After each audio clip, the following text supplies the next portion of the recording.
And they're off. A good beginning. She's hot to trot out well from the outside, but Brazilian Legacy quickly assuming control from the inside. Splitting foes is Last Glimmer, who now takes second. Cinnamon Bits racing in third on the inside as She's Hot to Trot falls back, and on the outside, Night Saber moves into the pack.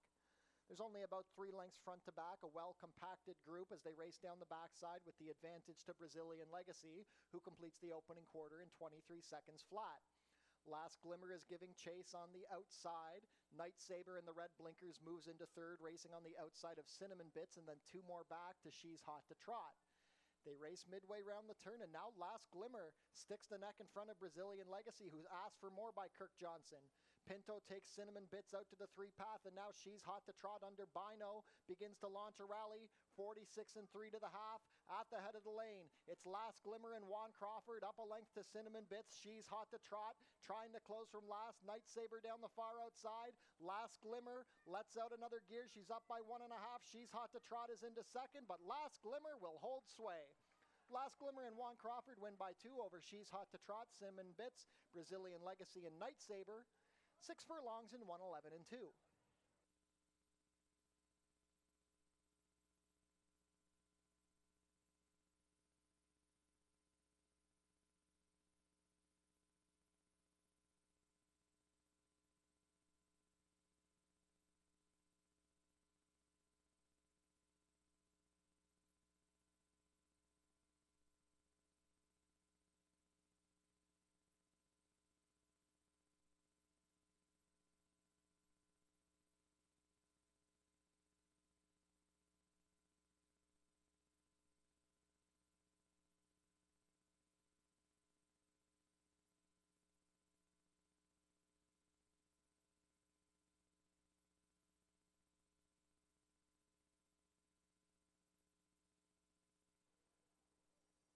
And they're off. Sea to Air out a bit slowly. People Are People is hustled out to the early lead with Forrester Humor ridden along to his inside. Mia and Me racing 3 deep as a pair with Big Time Louie and the blinkers on the outside, and it's 3 lengths back to Sea to Air, who can see them all. 3.5 furlongs left to travel. They roll into the turn, and People Are People and Forrester Humor are locked in battle. Moving up 3 deep is Mia and Me and Melanie Pinto past a quarter in 22 and 3. Big Time Louie asked for a little more by Alexis Sanchez, now being passed by Sea to Air and Ishmael Mascara, who's swinging out to the 4 path. They're all in with a shot at the head of the lane. A short lead to Mia and Me. Sea to Air out 4 deep. People Are People trying to dig back in as Forrester Humor tires. It's Mia and Me and People Are People head and head. Sea to Air not doing enough down the extreme outside. People Are People trying to edge clear, but Mia and Me persistent on the outside. It's these two. Mia and Me, People Are People, photo finish. Mia and Me and People Are People in a photo, then Forrester Humor, Sea to Air, and Big Time Louie, 5 furlongs and 57 and 4.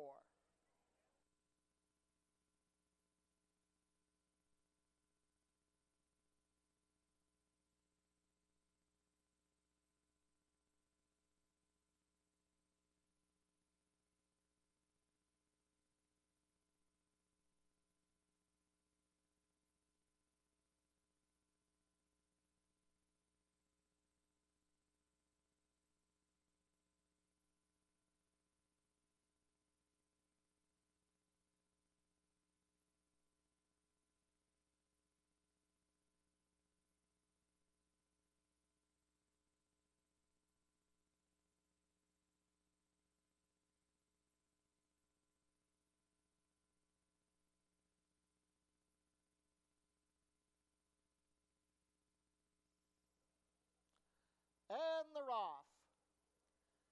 They broke in a good line. Legs Like Flatter from the center is showing speed with Gamble on Love to her inside. Sparkling Silver and Alexis Sanchez find themselves in third. It's a gap of 2 to the rest who race in a line. Ala Turca, Vanek on the outside. Really Thirsty and Kid Gizmo between horses, and Clara You the Best on the inside. 6 lengths front to back. The opening quarter was 22 and 2, and now Gamble and Love and Kirk Johnson have gone out to a length and a half lead. Legs Like Flatter is next. Ala Turca has moved well into third on the far outside with Sparkling Silver ridden along.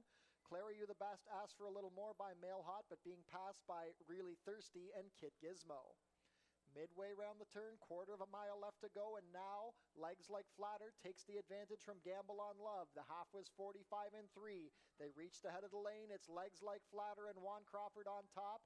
Gamble on Love trying to hold second. Ala Turca next and Really Thirsty down the extreme outside. But within the final furlong, Legs Like Flatter is up by 3 and moving comfortably. Ala Turca trying to make a race of it late, coming down to the wire. Legs Like Flatter will prevail.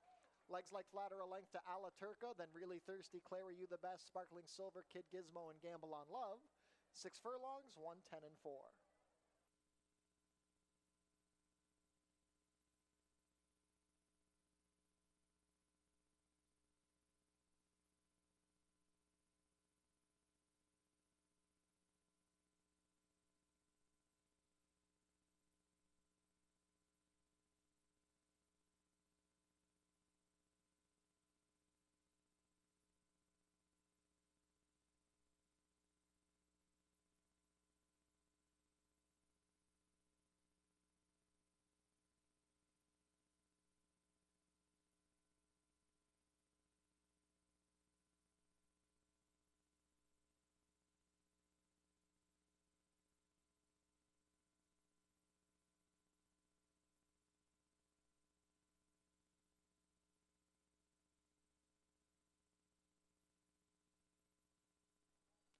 And they're off.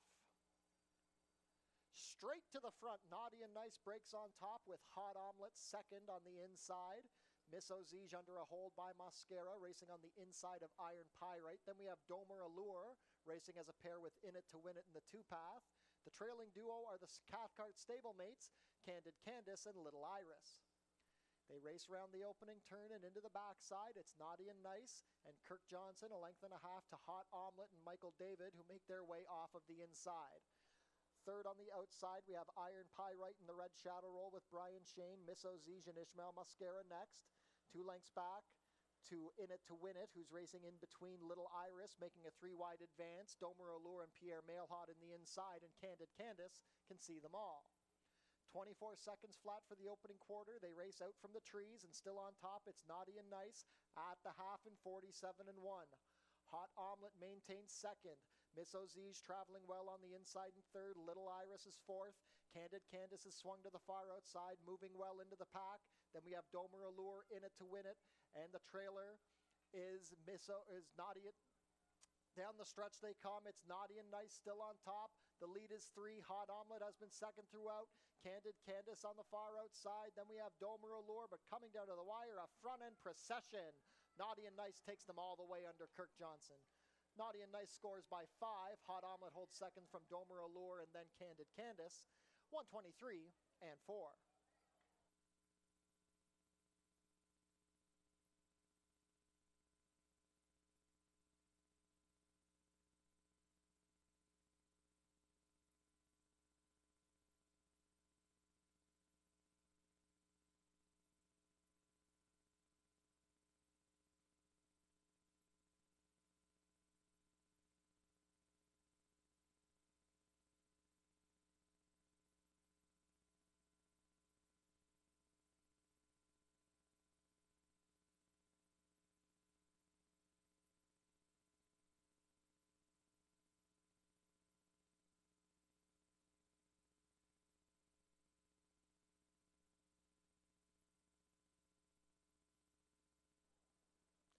And they're off.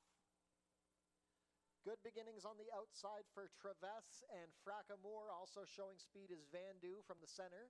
Get Out the Vote will stalk the pace from the inside, racing a length and a half better than Ash Carnelli, who races at the back with Victoria Elizabeth. They begin to separate now. Traves and Helen Vanek have the clear advantage. 2 lengths to Van Du, Melanie Pinto in the blue silks as they race into the turn. It's Get Out the Vote racing on the inside of Frackamore, past a quarter in 22 and 2. Now Jadu says go on, Get Out the Vote, comes off the rail and is quickly taken second. Ash Carnelli races towards the back on the outside of Victoria Elizabeth, who trails. Just over 2 furlongs to go. Get Out the Vote making a race out of it, putting the pressure on Traves. They're head and head at the top of the lane. Frackamore is third on the far outside with Van Du towards the rail. Ash Carnelli splitting horses and Victoria Elizabeth at the back. Get Out the Vote easily overtakes Traves. It's Get Out the Vote. She's up by 4 in the blink of an eye. Traves trying to hold second from Ash Carnelli, but Get Out the Vote, as easy as last week, gets it done again under Steve Jadu. Get Out the Vote by 3. Then Traves, Ash Carnelli, Van Du, and the Greys at the back, Frackamore and Victoria Elizabeth, 104 and 2.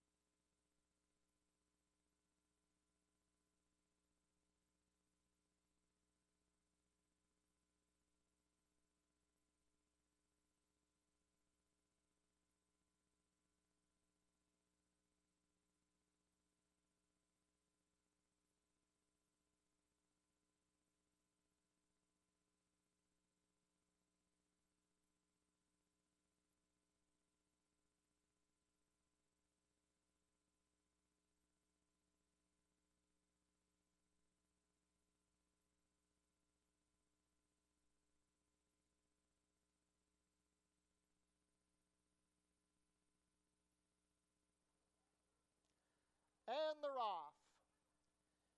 Broken a good line. Speed from the center of the gate for getting ahead. Now being pressed by Supergirl to the outside. Take My Bourbon Neat racing widest. It's a gap of 2 to Speedy Lady in the purple, racing a half length better than Empty Gesture. Then tailed off at the back is Arctic Velocity. They race within the half-mile pole and into the turn. It's Supergirl at 9 to 5, up by 3 lengths over stablemate Take My Bourbon Neat, the 3 to 5 favorite. 21 and 3, they rocketed the opening quarter. Moving well in third, 4 lengths behind is Empty Gesture, then getting ahead, who's ridden along by Jodine Anderson, Speedy Lady, and Arctic Velocity. They race within the quarter pole. The stablemates are 1-2. Supergirl maintaining a length advantage on Take My Bourbon Neat. Empty Gesture well back in third, past a half in 44 and 2. A furlong to go. It's Supergirl looking to go all the way. Take My Bourbon Neat tired in second. Empty Gesture dives to the inside. It's Supergirl. The only threat is Empty Gesture. Coming down to the wire, Supergirl and Kirk Johnson. Hold on. Supergirl and Empty Gesture, Take My Bourbon Neat, getting ahead, Speedy Lady and Arctic Velocity, 103 and 2.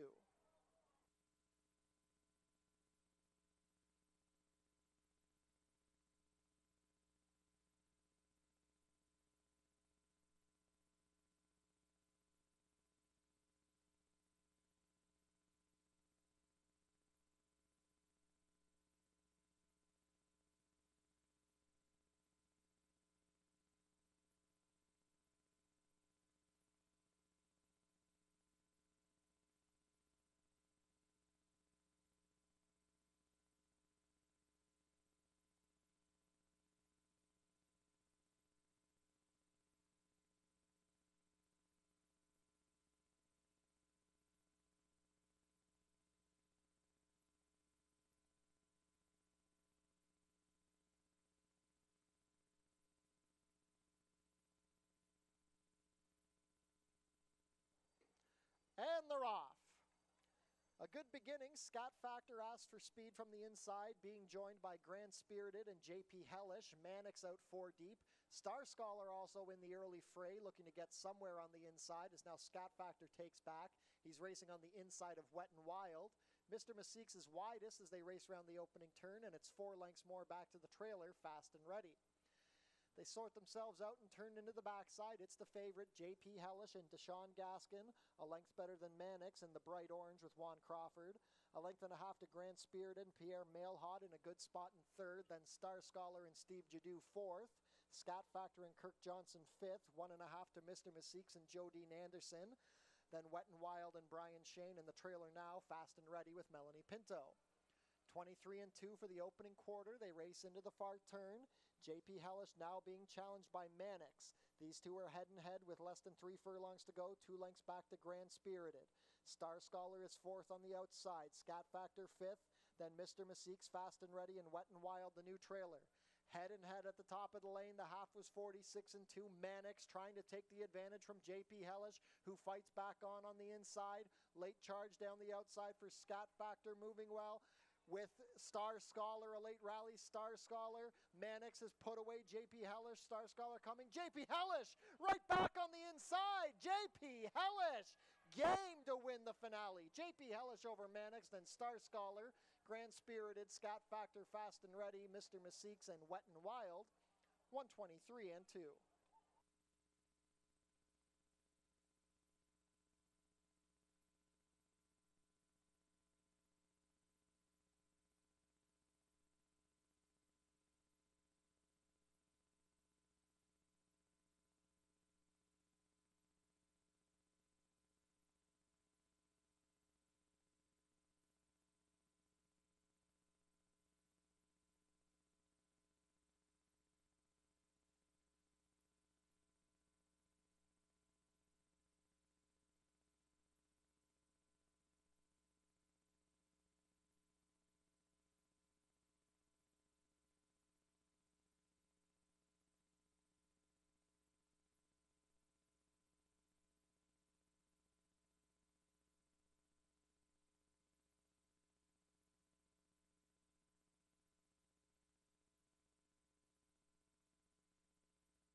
Ladies and gentlemen, welcome back to Fort Erie Racetrack for another Sunday afternoon of racing here at the Border Oval.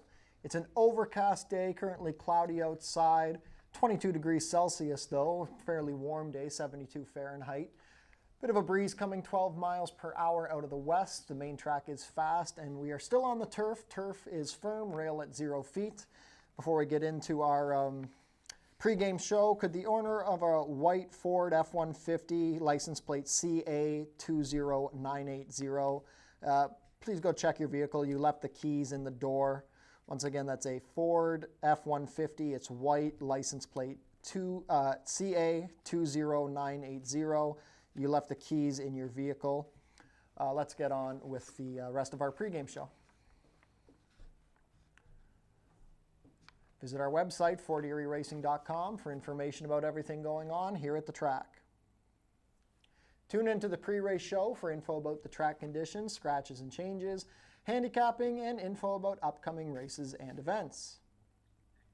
Racing is back next week at Fort Erie, Sunday, June 21st. Post time is 12:15.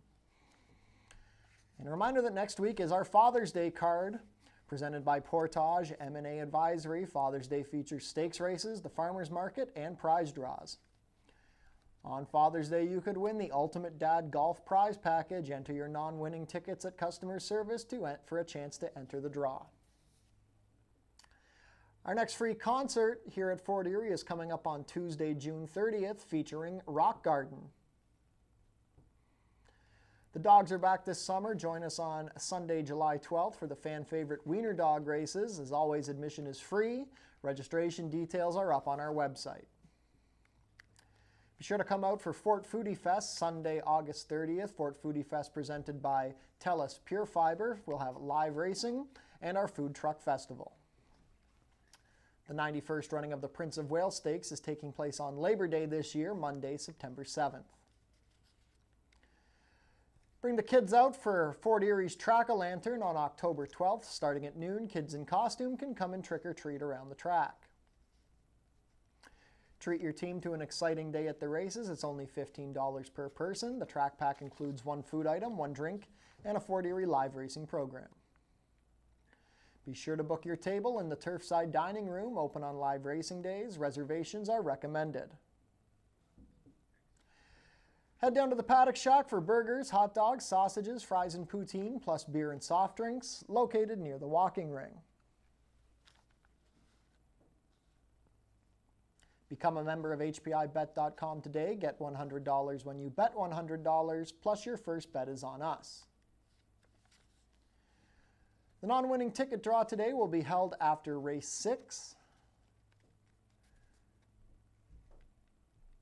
Tune into Your TV Niagara for the Fort Erie Race Replay Show, Channel 70 HD or Channel 100 on Epico. It's Thursdays at 10:30, Saturdays at 4, and Sundays at noon. Smoking is allowed in designated areas only at Fort Erie Racetrack. No food or beverage are allowed in these areas, and no cannabis is allowed on the property. Coming up next are today's changes. Race 1 is clear, no changes in the first. In race 2, we have a rider change on the number 4, Chrome's Big Break. Make the rider Kirk Johnson.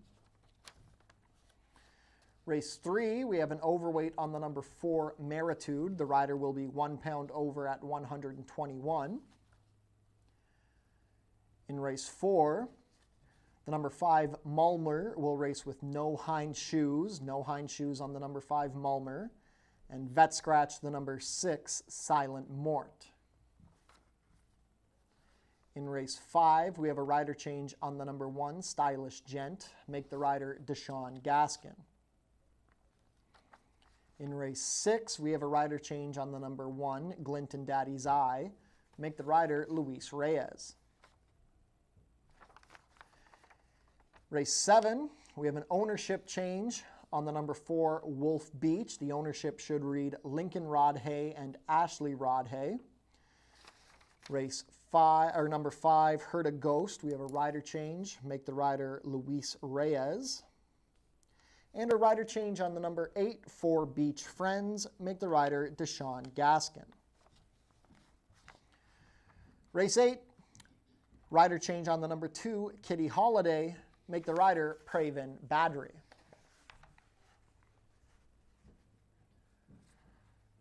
So Fast and Firm still on the turf today here at Fort Erie. Hopefully the weather holds up. It's overcast, but we haven't had anything fall in quite a while, so hopefully we'll be in the clear. 8 races on tap. Let's take a look at our selections on the card. Race 1 is a claiming race for 3-year-olds and up which have not won a race this year or never won 4. 5 furlongs the distance, 5,000 the claiming tag. Early pick 5 starts here. Field of 6 to kick off the day. My top choice is on the outside, the number 6, A La Carte. Kirk Johnson riding for trainer Nick Malini Jr. Malini has 2 in here. Also has the number 3, Commander Joe. A La Carte was in good form at Mahoning Valley over this winter. Picked up checks in his 4 most recent starts. Should be very fit. He races out of condition here, but I think he will fare well against this group. The number 1, Galveston. This 8-year-old makes his Fort Erie debut here, now going for George Newland and Robin Osborne. Pierre Mailhot will be riding this one. Galveston is a long time between wins, but his speed figures at Woodbine were good. He should be quick out of the gate. It's a matter of how he takes to the dirt. Then the number 4, Attestation, going for Joe Humber and Joy Elkins. Juan Crawford rides this one again. Battled on the lead before giving way to be 4th when racing for 8,000 on May 31st. Now drops in for 5. The Son of American Pharaoh looks competitive with this group. Race 2 starts the early pick 4 on the card. It's a 5,000 claimer for fillies and mares. Haven't won a race this year or not won 4. 5,000 the tag, 5 furlongs the distance. So this is the mares version of today's first race. Field of 6 going to go here. I've gone to the number 3, Strike a Chord.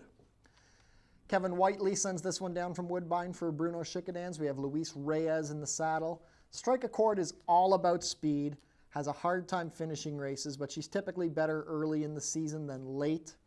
I think she'll be the quickest out of the gate here. The Reload progeny typically do well on the dirt here, so I'm hoping Strike a Chord can go gate to wire. Number 4, Chrome's Big Break, now being ridden by Kirk Johnson. Makes her first start in the Steve Cathcart barn, going for owner Pierre Crete. Chrome's Big Break had a very strong 2024 season at Fort Erie where she won 6 races. Then last year, crossed the wire first twice but was disqualified from one of those wins. She's a good horse, races well all the time, fast out of the gate, can do basically any distance on the dirt. If Strike a Chord can't hold on, Chrome's Big Break looks poised to pick up the pieces. Also interesting is the number 2, Super Cop, Juan Crawford riding for owner-trainer Aaron Rickman. Closed out 2025 with a very narrow loss to Forest B, who's a very solid mare in her own right. We'll see how she returns after the winter off. Race 3 is a maiden claiming race, 8,000 for fillies and mares, 6 furlongs is the distance. It's another field of 6 going to go here. I'm looking to the inside, the number 1, It's Payday, with Andre Martin riding for trainer Danny Wills. This one debuted at Woodbine last November for 25,000. Took money that day, but just showed nothing after being brumped at the start. Major class relief for her 3-year-old debut. This is a daughter of Candy Ride. Danny Wills has done well for many years here at Fort Erie. Sittard often sends a decent horse down here for him. I just think with the class relief, this one should be live here. Number 2, Noisy Girl, goes for Roy Augustino, Even Steven Stables. You've got Alexis Sanchez riding. They've raced this one exclusively at Woodbine in seasons past, and she's picked up a number of checks at higher levels. Now they're going to opt to try her here on the dirt against easier company. So we'll see how she takes to the surface. She can be a bit of a nervous one, so maybe racing out of her own stall will be beneficial. Number 4, Meritude. Ran an okay 3rd on opening week, showed speed and was outkicked by Free Charging and Strike a Note. Set a lot of starts under her belt. Getting a bit of extra distance probably beneficial. For Meritude, probably wants more than 5 furlongs. Praven Badri riding this one for Steve Cathcart. Race 4 is a maiden allowance race for 3-year-olds and up. It's a 5-furlong sprint over the turf course. It starts the pick 5, the late pick 5. Take out the number 6, Silent Mort. Leaves us with a field of 5, assuming that Speedy Connection will not draw in as a main track only. I've gone to the number 5, Mulmer, who I thought raced very well on the turf in his career debut in July. Had the lead in mid-stretch and was outkicked by the great PJ. Did not fire on the dirt at all second time out. Roy Augustino takes over the training. We've got Steve Jadu in the saddle, who's been off to a good start here at the meet. I think with a good trip, Mulmer very live in his return. Number 1, Heavy Like a Chevy, going to be a speed factor here. He dueled on the lead before fading to be 7th in the Sprint into Summer Cup on opening day. His only previous turf race came around 2 turns at the about 7 furlong distance. I don't think he wants to go that far on the lead. We'll see if he can get loose under Brian Shane riding for Julie Mathis. Then the number 3, Alzado. Alzado's best races, I think, have been his 2 turf races up at Woodbine. He ran an okay 5th in a 10-horse field, going 5/8 there last year. Put on the shelf after a flat effort in September. We'll see how he comes back. This is probably a starting point. We'll probably see him better around 2 turns on the turf, but I think that he'll run well in his seasonal bow here with Alexis Sanchez. Race 5 is a 10,000 claimer for 3-year-olds which haven't won, 3 and up, which haven't won a race this year or never won 4. We're going 6.5 furlongs to start the late pick 4. Looking to the inside, the number 1, Stylish Gent, is my top pick. One of 2 in the race for Tony Adamo. I think they're both very live. Stylish Gent is where I've landed. He was a 3-time winner last year, 2 of those wins here at Fort Erie. Had a 2nd behind stablemate Hey Q, who broke the track record on that day. It's just a good horse. He likes the dirt. He's fast. He's on the inside. I think he's going to fire with a very good race here. We've got Deshaun Gaskin picking up the mount, who won for Adamo with J.P. Hellish last week. Stablemate Blazing Bow comes into this race off of a very game win at Woodbine on the Tapeta for 7,500. This one has a lot of back class on the dirt. He formerly was a stakes caliber horse at Assiniboia Downs out in Winnipeg. 6 wins and 19 starts on conventional dirt. Praven Badri, very familiar with this horse. He won on him at Woodbine and he's ridden him at Assiniboia as well. Expect a good effort from Blazing Bow.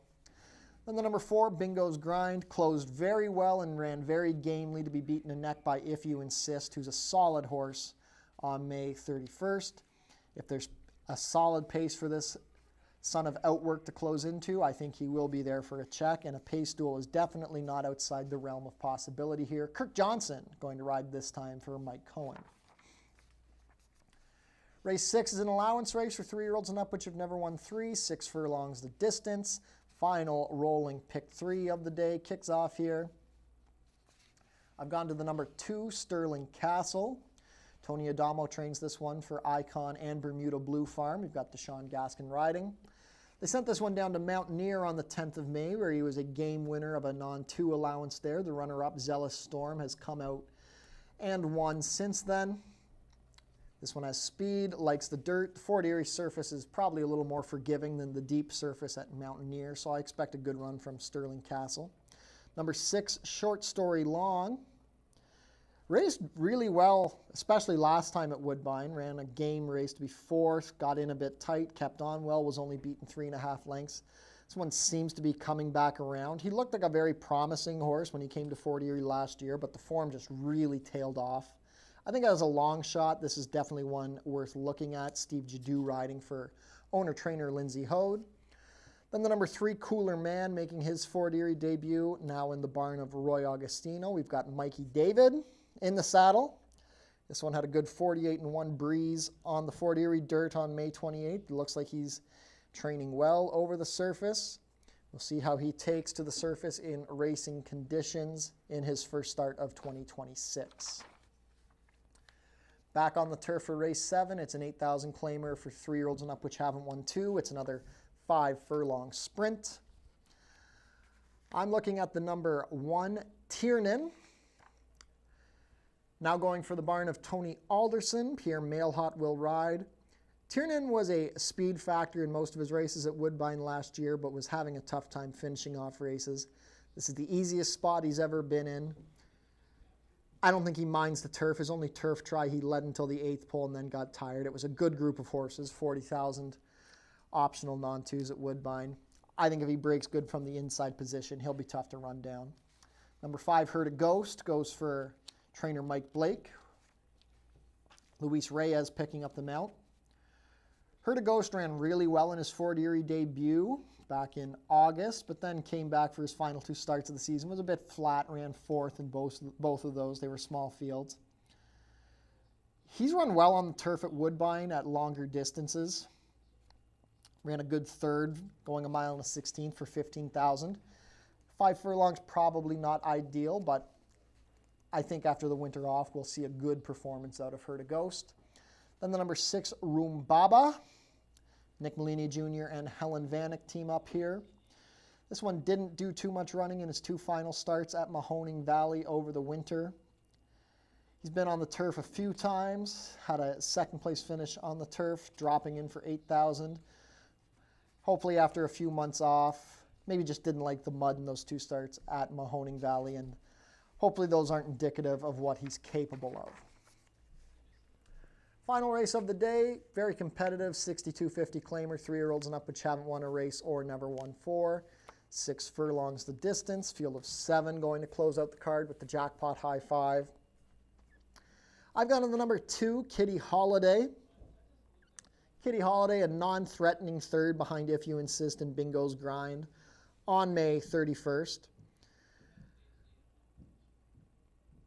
Last year, early in the season, he was in good form. He was racing very competitive races against horses like Bella Future, Sea to Air, Victory March, then kind of tailed off at the end of the season.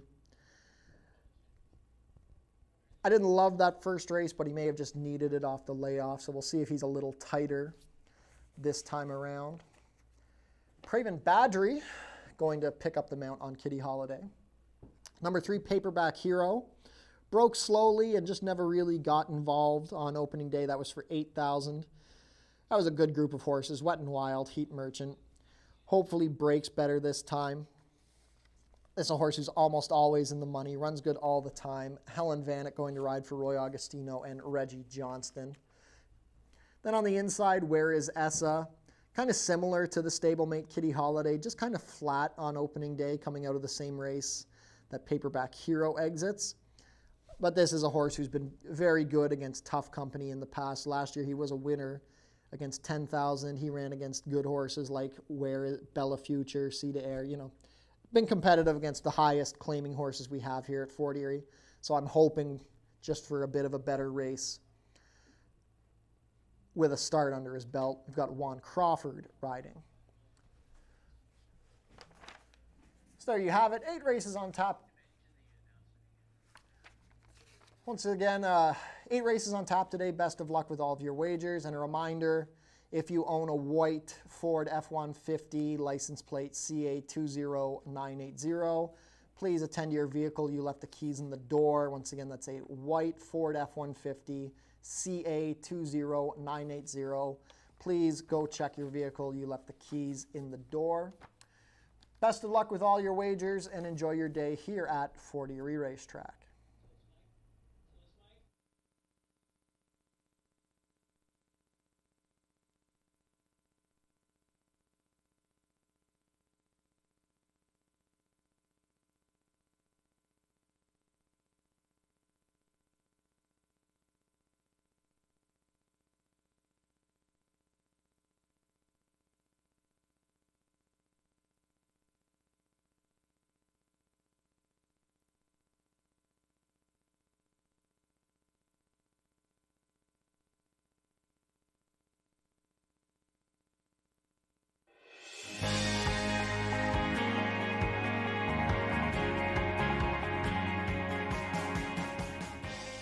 It's easy to make a bet on HPIBet.com.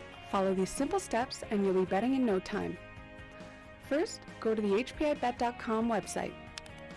Sign in to your HPIBet account. Find the track and race you want to bet on. click on the Place Bet button. Click on the bet type you want to wager with. Click on the amount you want to wager. Click on the horse you want to wager on. Click on the green Place Bet button. Review your bet confirmation information. It's all done. Remember, all this can be done on most mobile devices. Now cheer on your pick to victory.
Field is making their way on track for today's first race. Race 1 is a claiming race for 3-year-olds and up, which have not won a race in 2026 or which have never won 4 races, going for a claiming price of $5,000 down to $4,750.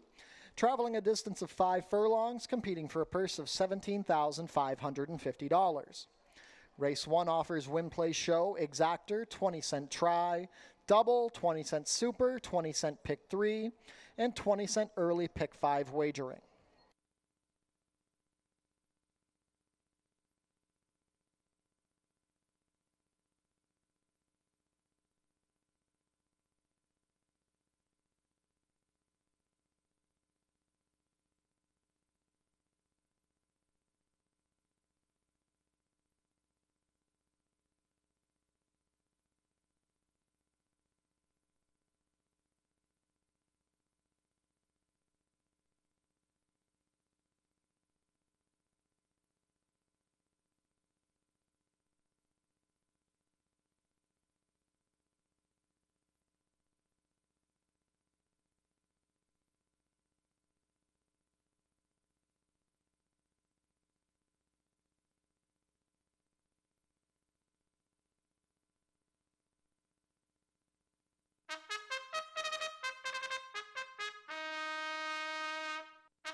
Race 1 post parade, number 1 is Galveston, Pierre Mailhot riding for trainer George Newland and owner Robin Osborne. Number 2 is Cantucci, ridden today by Brian Shane. Julie Mathis trains for David Mathis.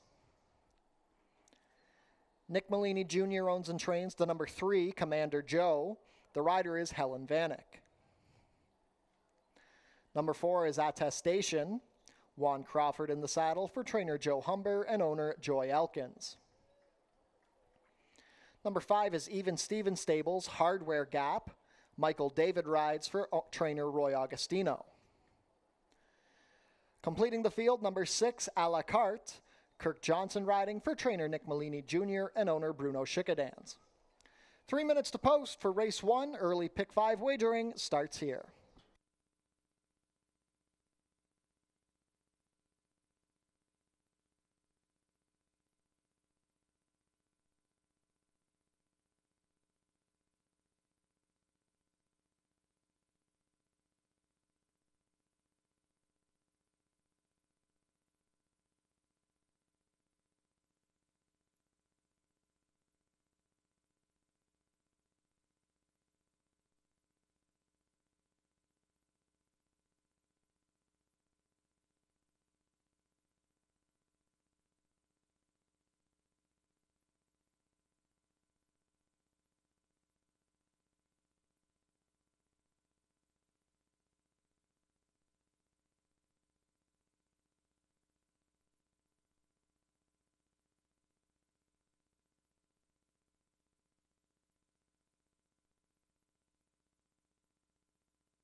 One minute to post.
Starting gate taking position, not much time left to get your race 1 wagers in. Early pick 5 starts here, first of 8 on a Sunday here at Fort Erie.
Race 1 field is behind the starting gate. It is now post time.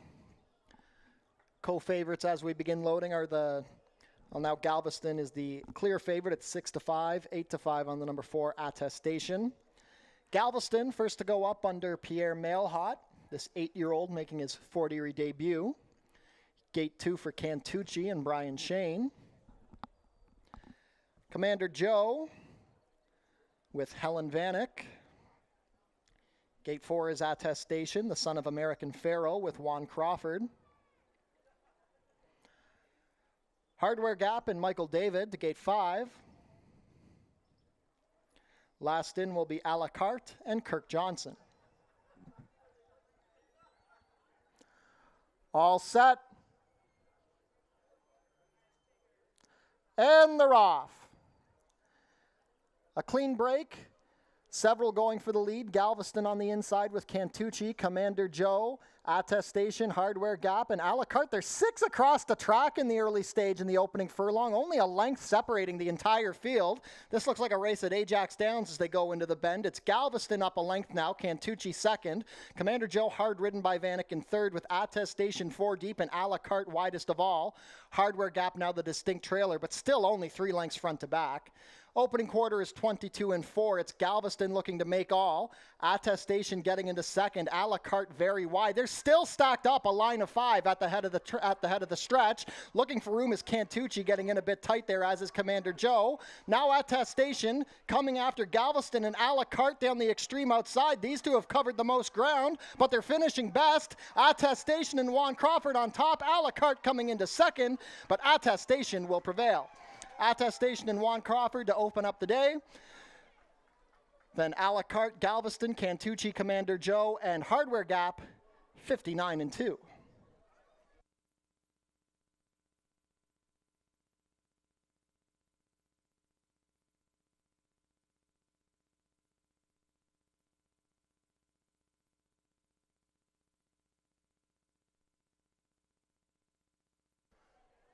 Unofficial in race 1, the winner is number 4, Attestation. It's a photo for place. Hold all tickets.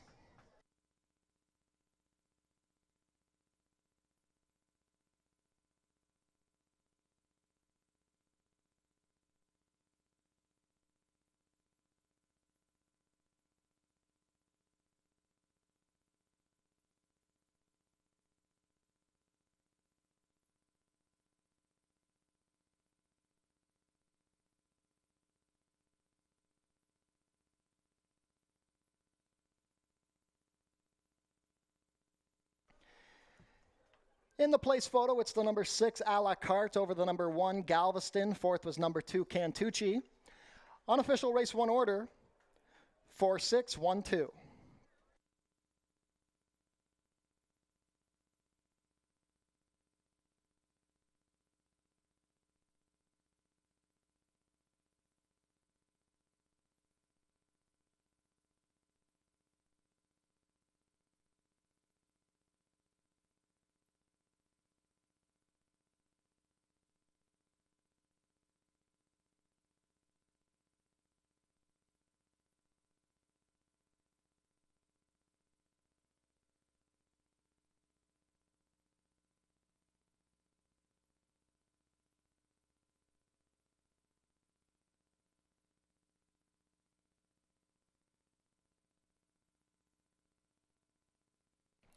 Ladies and gentlemen, hold all tickets. We have a couple of riders' claims of foul here in the race 1.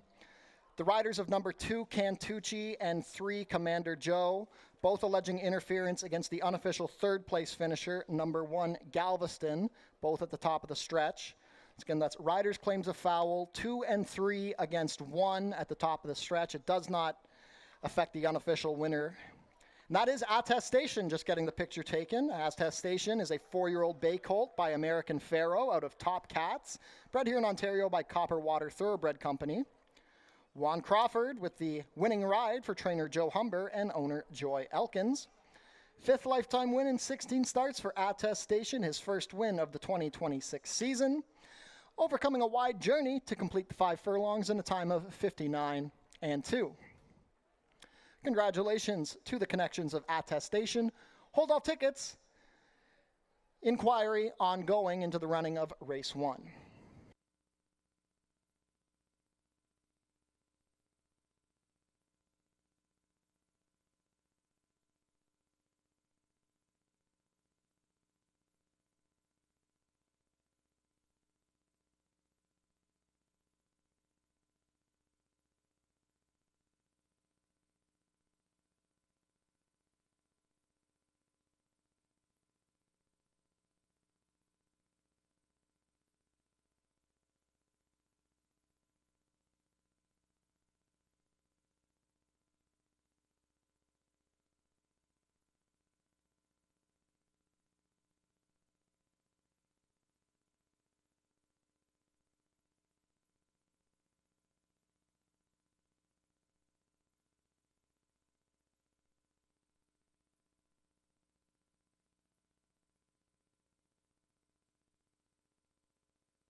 Ladies and gentlemen, there's been a disqualification in race 1. Stewards have allowed the claim of foul 2 against 1, finding interference against Cantucci by Galveston. So the new order of finish for race 1 is 4-6-2-1. The claim of foul 3 against 1 was disallowed. Once again, claim of foul 2 against 1 has been upheld. Race 1 new order 4-6-2-1 will be made official shortly.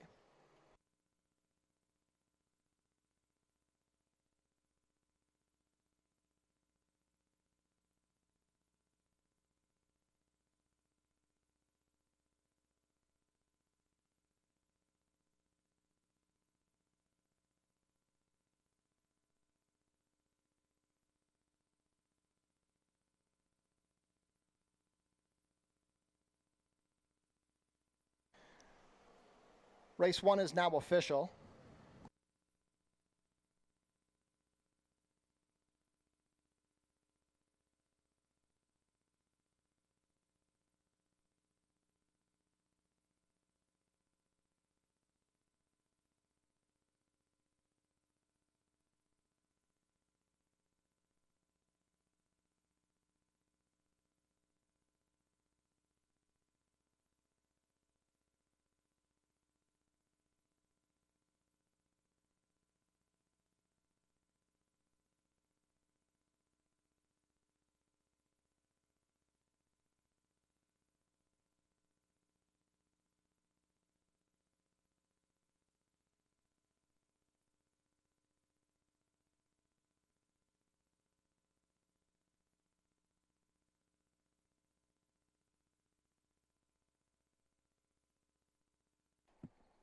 Prices are up. Attestation delivers as the 3-2 favorite, a 5-10 win payoff, 260 to place, 220 to show.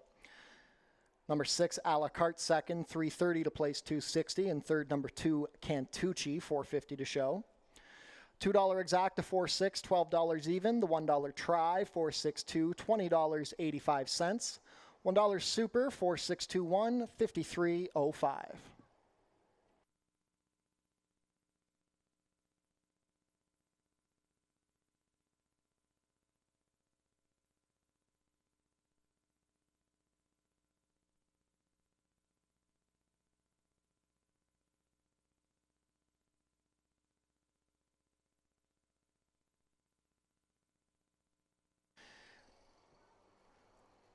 I'd like to say thank you to our partners at True Green Professional Lawn Care who help us keep our grass looking green and lush. And we'd also like to say thank you to our partners at Oneida New Holland of Niagara. We'd like to thank them for providing us with a tractor for our racetrack maintenance.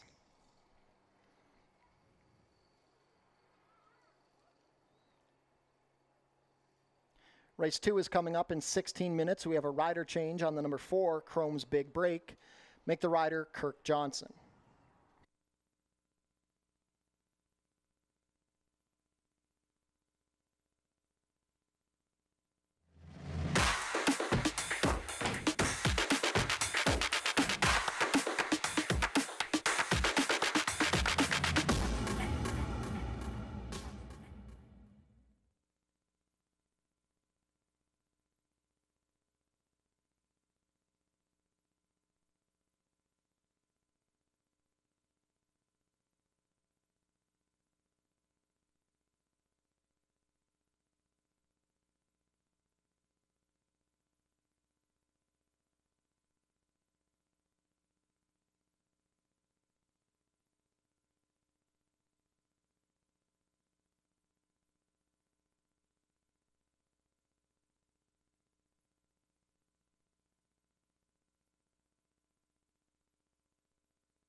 Race 2 up next, going to kick off the early pick 4. It's a 5-furlong event here on the main track. 4 fillies and mares in for the $5,000 tag.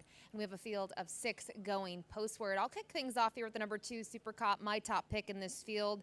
She's going to make her first start since late October. She had the winter off, and looking at her campaign last year, thought she was pretty productive. I know she sort of started maybe against higher competition and then dropped down in that final start for 4,000, but she did show up. She got different trips throughout. I do feel like when in for a tag, she's typically found herself against a group where she can be more competitive on the front end, and when she's been against sort of the bigger fillies and mares, she's had to roll from off of it, but she still had a pair of reasonable performances against tougher, especially even on the grass. So I think this might be a starting point for her, but I do think she can be competitive against this group today. I think the 5-furlong distance is perfect, and watching her get saddled, she can be a little bit of a handful, but so far she's been really well behaved here. She is on her toes, but she looks great. She looks like she wintered very well here for Erin Rickman. So Super Cop going to be the top pick. Looking at some others, the number 4, Chrome's Big Break. She wasn't able to return to the 2024 form last year, but she did pick up a win where she was able to take them gate to wire. But it was a race that you kind of look at it. It was, I think, a little lesser than this group today. Now, she had another race where she did cross the wire in first, but she was disqualified and placed 8th. So I do think 2024 might have been a little tough on her. She did race 12 times, 6 trips to the winner's circle. We'll see if she can take a step forward or maybe return to that form now as a 6-year-old mare. But we did see her against some tougher groups last year. It's a little misleading looking at a couple of those races, but typically is involved from the get-go, and another one that 5 furlongs does hit her right where she wants to be. It's the perfect distance for Chrome's Big Break. And finally, a fresh face to Fort Erie. The number 3 Strike Accord comes in here from connections out of Woodbine, and this is a horse that hasn't been seen since September. So sometimes when we see the Woodbine shippers, we might have seen them race in November, December. That's not the case. An extended layoff for this one, who has been fairly speedy, but I don't know how quick, because those races have been going 6.5 or 6.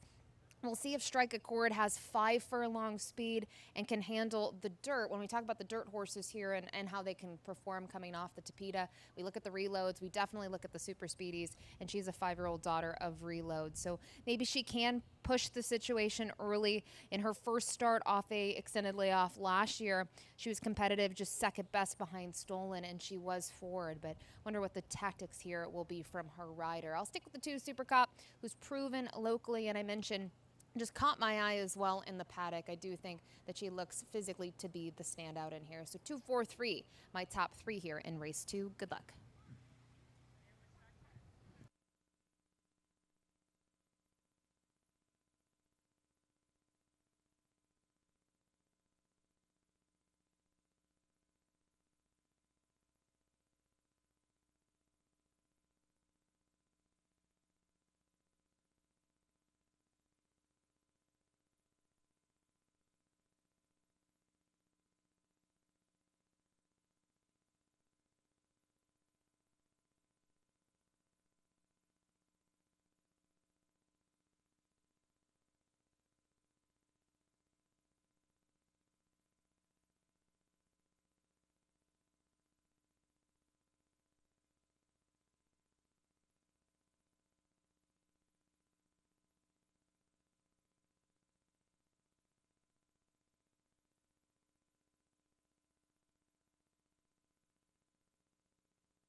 Field is making their way on track for today's second race. Race 2 is a claiming race for fillies and mares 3-year-olds and up, which have not won a race in 2026 or which have never won 4 races.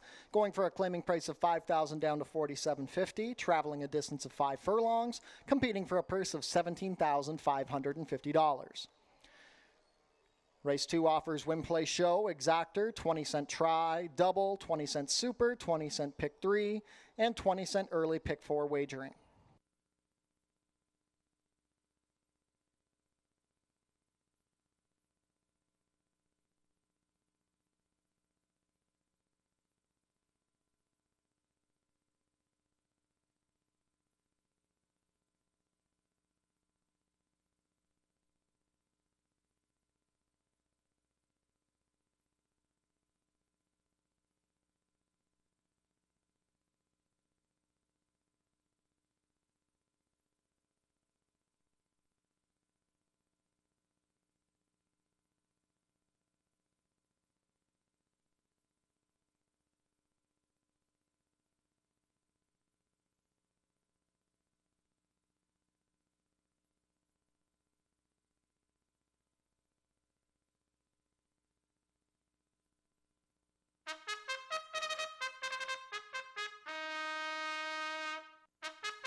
Race 2 post parade. Number 1 is Fair Hope Curly. Michael David rides for owner-trainer Cindy Musto. Aaron Rickman owns and trains the number 2 Super Cop. The rider is Juan Crawford. Number 3 is Strike a Chord. Luis Reyes in the saddle for trainer Kevin Whiteley and owner Bruno Schickadans. Pierre Creed owns the number 4 Chrome's Big Break. Kirk Johnson picks up the mount for trainer Steve Cathcart. Number 5 is Seguiria. Alexis Sanchez riding for trainer Sharon Chicado, who owns in partnership with Lori Parsons and Jeff Mansell. Completing the field, number 6, Signature Ring. Helen Vanek rides for trainer Julie Mathis and owner Bruno Schickadans. 2 minutes to post for race 2. Early pick 4 wagering starts here.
Starting gate is moved into position. Not much time left to get your race 2 wagers in.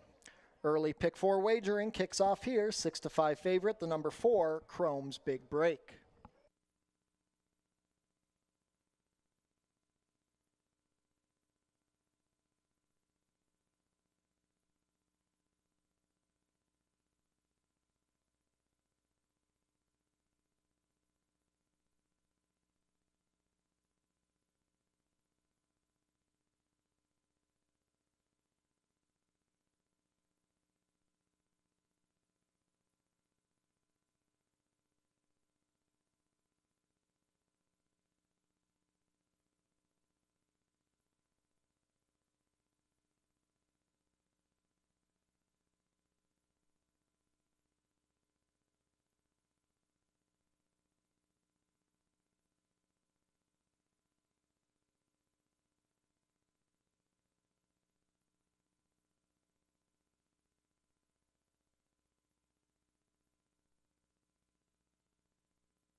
Race 2 field is behind the starting gate. It is now post time.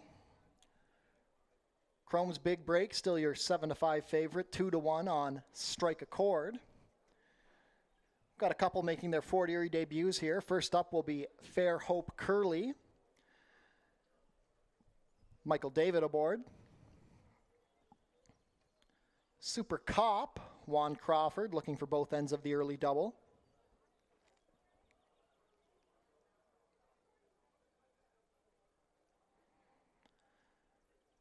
Super Cop goes up. Strike a Chord and Luis Reyes.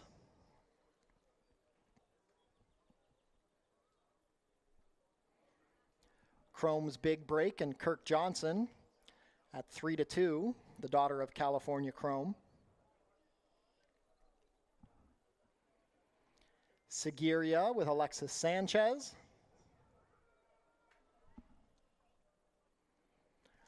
Last up will be Signature Ring and Helen Vanek. Still waiting on Seguiria.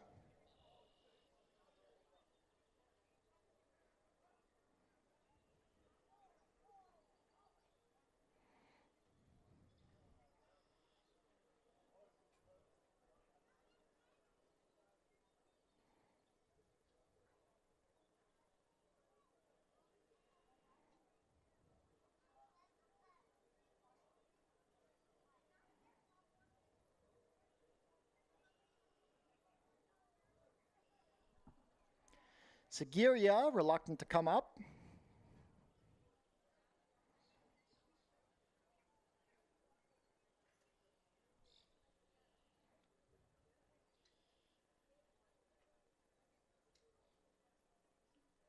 Favoritism has shifted to Strike a Chord at 8-5. Now Seguiria goes in. Last up, Signature Ring. All set.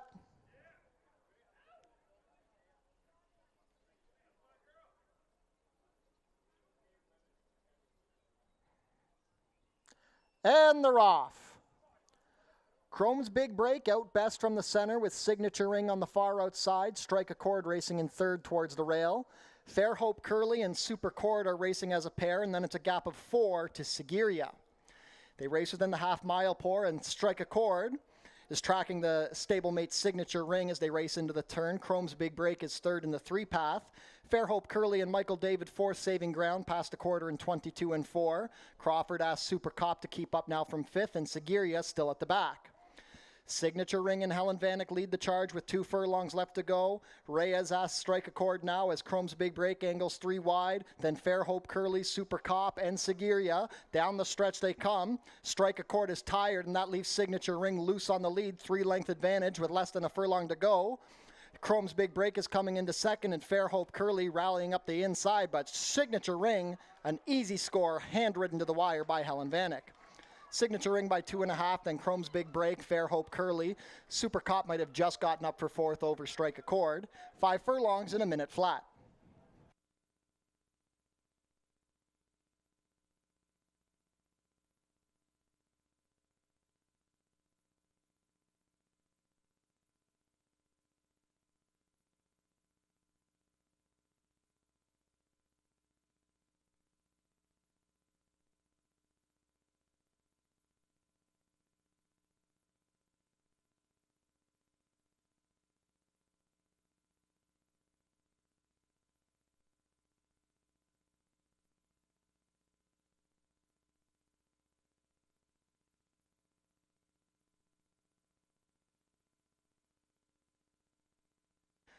Unofficial in race 2, the winner is number 6, Signature Ring. Second is the 4, Chrome's Big Break.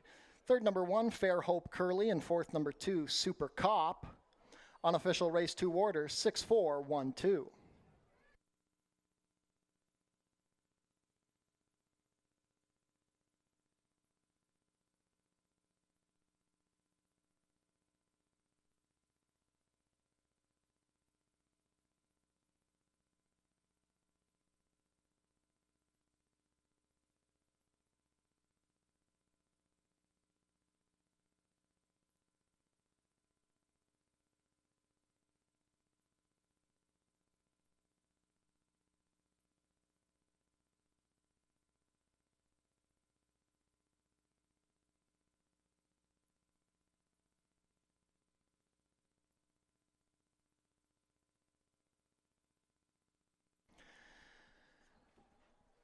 Now returning to the winner's circle, the unofficial race 2 winner, number 6, Signature Ring.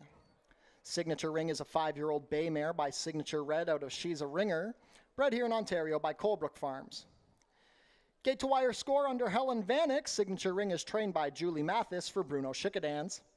6th lifetime win in 15 starts for the speedy Signature Ring, who completes the 5 furlongs today in a time of 1 minute flat. Congratulations to the connections of Signature Ring. Hold all tickets until race 2 is made official.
Race 2 is now official.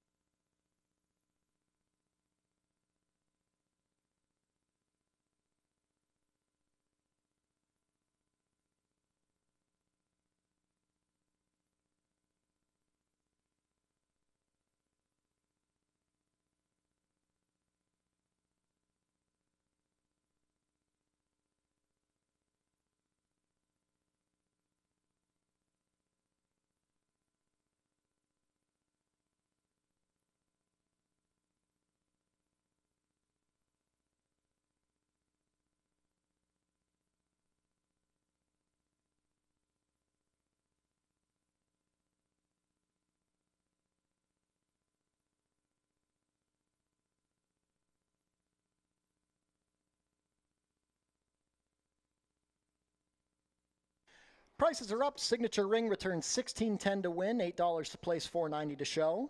Second, number 4, Chrome's Big Break, $7.50 to place, $4.70. Third, number 1, Fair Hope Curly, $3 to show. $2 exact to 6-4, 103.10. The $1 try, 6-4-1, $154.40. $1 super, 6-4-1-2, $295.60. And the $2 double, 4-6, 50-30.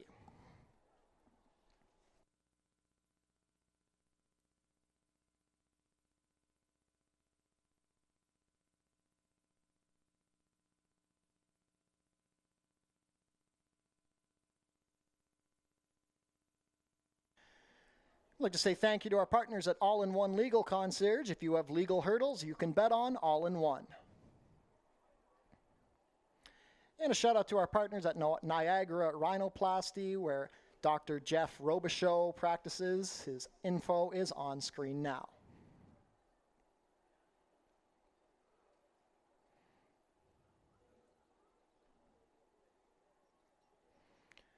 Race 3, coming up in 18 minutes. We have an overweight on the number 4, Meritude, 1 pound over at 121.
Race 3 up next, maiden claimers in the spotlight. Fillies and mares in for the $8,000 tag, and they will compete here on the main track at a distance of 6 furlongs. It's a little bit of an interesting group because you do have horses that have a start this year over this track, may take a step forward, horses off the fresh unit as well. So sort of a little bit of a split. I will go to a horse that is going to race off a bit of a layoff. That is the number 1 in here. It's Payday. Not only a layoff since November, but just making her second career start today. She's a daughter of Candy Ride out of a Mineshaft mare who on debut, she really didn't do much running. She tried to get involved and she backed out of it, only defeating one rival. She was beaten by over 27 lengths, but a different ball game. That was made an optional 25. She drops in for 8 today, goes to the Danny Wills barn. I think that's a good move in itself, getting onto the dirt today and the class relief. I mean, top and bottom here. She is bred for the dirt. Got a good look at her.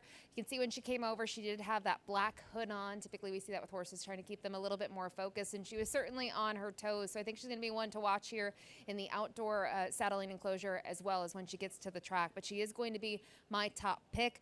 A horse that does have a race here so far this year is the number 4, Meritude, for Stephen Cathcart, and not only a race this year, but has several in 2026. Prior to that start, we saw this one at Oaklawn Park this winter, Will Rogers Downs, and this is a horse that was handy, anywhere from 5.5 furlongs to a mile, was competitive, almost was able to graduate 2 starts back while in for 7,500, and most recently raced at 5 furlongs, and I just thought was a little bit even throughout in that race. Did try to chase from off of it, was unable to make a move, so maybe against this group, while it is a step up in class, maybe the additional furlong helps her a little bit. I do think if there was a 2-turn race, maybe that's what she would be suited for, but any additional distance should help the number 4 in here, Meritude. And finally, the number 2, Noisy Girl. Got a good look at this mare. She's pretty big. She's probably the biggest horse here in this field in terms of her physicality, but she's an 0 for 15 at maiden. She's yet to try the dirt, so another one that's going to try a new surface. And you look at her races, I actually didn't mind her second and third starts last season. It seemed like she needed that first race off the layoff. She came back in her following efforts and had good form, but sort of fell apart a little bit later in the season. So I like that she went to the shelf. They're going to try something new. She's been in for 7,000 in her last 2, but I do feel like in some way this is a little bit of class relief for her, and we'll see if she can handle the dirt as well. So it's a little bit of an interesting puzzle here in race number 3. A lot of great wagering opportunities. You'll have to wait till race 4 for that late pick 5, but you can get kicked off here in a pick 3. Good luck.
field is making their way on track for today's third race. Race 3 is the Harry Davis Memorial Race. It's a maiden claiming race for fillies and mares 3-year-olds and up, going for a claiming price of $8,000 down to $7,000. Traveling a distance of 6 furlongs, competing for a purse of $22,200.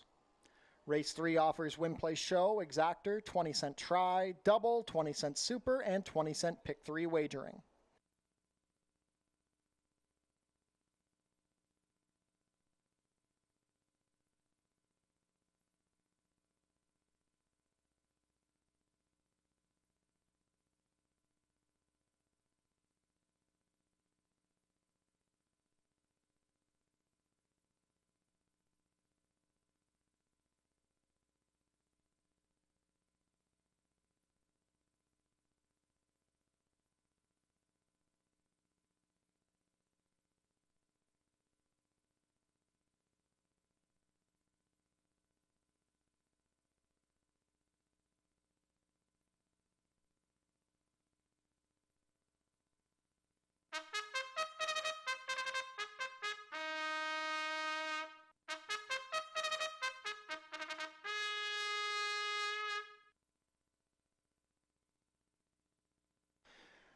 Race 3 post parade.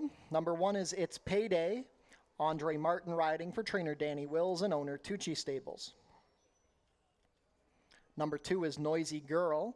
Alexis Sanchez pilots for trainer Roy Augustino and owner Even Stevens Stables. Number 3 is Canadian Forces. Kirk Johnson in the saddle for trainer Julie Mathis and owner Bruno Schickadans. Pan Am Racing own the number 4, Meritude. Praven Badgery has the call for trainer Steve Cathcart. Number 5 is Magnetize. Juan Crawford riding for trainer Paula Loescher and owner Wanda Sue Jones. Completing the field, number 6, Charity First. Corey Jordan riding for trainer Paul Epien and owner MPB Stables. 2 minutes to post for Race 3, the Harry Davis Memorial.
Starting gate moving into position. Not much time left to get your race 3 wagers in. Current favorite at 7-5 is the number 4 Meritude. Now 8-5, 9-5 on the number 2 Noisy Girl. Starting gate is in position. They'll be heading to post shortly.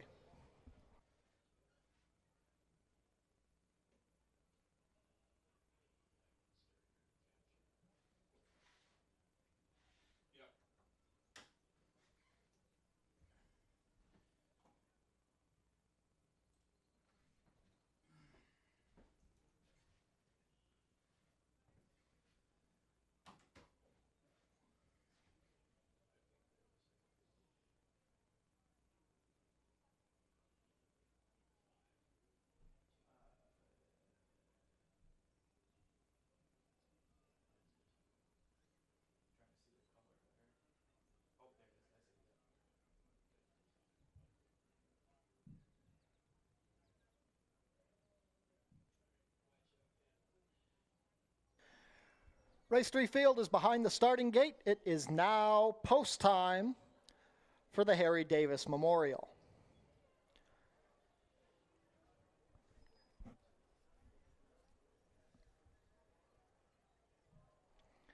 Favoritism still on Meritude at 8-5.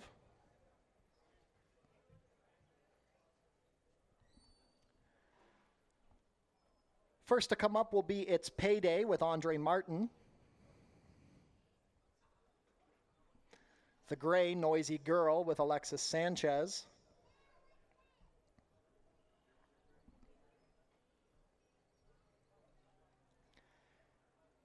Canadian Forces with Kirk Johnson.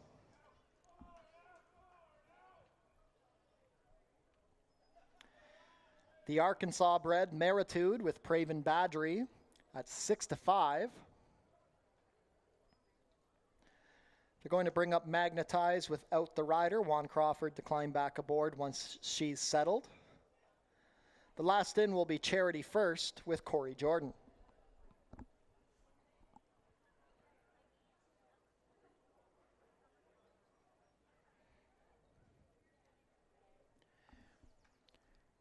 Charity First goes up. All set. And they're off. Canadian Forces broke bell with Meritude and Noisy Girl the Gray down along the inside. Now splitting horses. Magnetize is making a rush. It's Payday racing in 5th, about 4 lengths off the early lead, and then it's 2 more back to Charity First.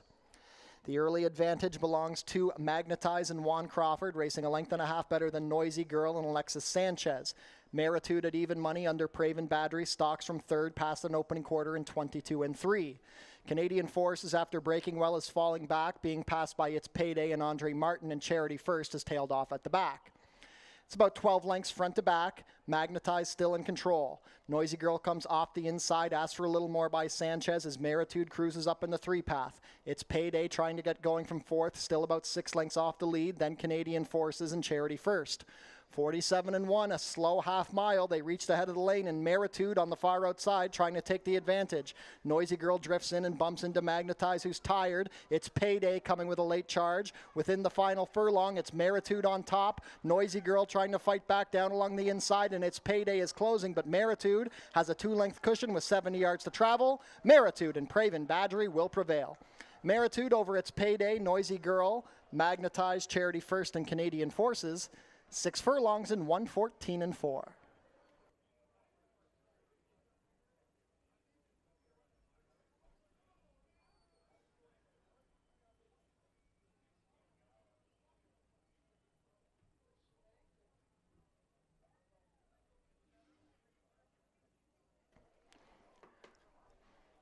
Unofficial in race 3, the winner is number 4, Meritude. Second is the 1, It's Payday. Third, number 2, Noisy Girl. And fourth, number 5, Magnetize. Unofficial race 3 order, 4-1-2-5.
Now returning to the winner's circle, the unofficial winner of today's third race, number 4, Meritude. Meritude is a 4-year-old bay filly by Mo for the Money out of Unholy Night, bred in Arkansas by Kirk McDowell. Praven Badgery with the winning ride for trainer Steve Cathcart and owner Pan Am Racing. Meritude breaks the maiden in start number 11, her second go over the Fort Erie Oval, completing the 6 furlongs in a winning time of 1:14.4. Congratulations to the connections of Meritude. Race 3 was the second annual Harry Davis Memorial Race. Harry Davis was a longtime blacksmith who worked at both Fort Erie and Woodbine for several decades. His wealth of horse racing knowledge and expertise with horseshoes made him a fixture in the paddock and the backstretch, where he is missed greatly by his friends and family at the track. Rest in peace to Harry Davis.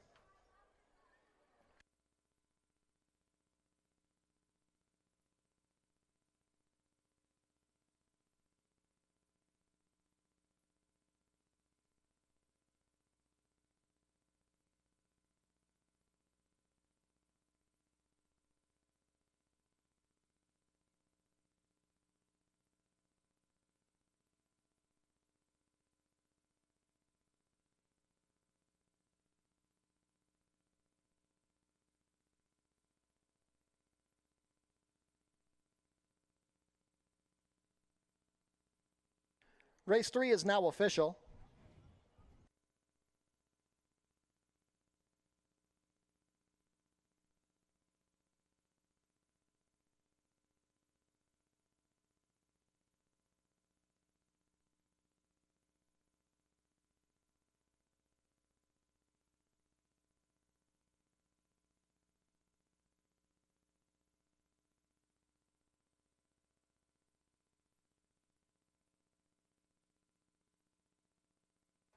Prices are up. Meritude at even money pays $4 even to win, $2.50 and $2.10. Second number 1, it's Payday, $6.70 to place, $3.10. Third number 2, Noisy Girl, $2.10 to show. $2 exacta 4-1, $22 even. The $1 try 4-1-2, $16 even. $1 super 4-1-2-5, $49.60. $2 double 6-4, $32.60. And the $1 pick 3, $54.85.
And we'd like to give a shout out to The Place Bar and Grill, sponsor of the Trackside Tiki Bar, the place to go after the races at 981 Garrison Road.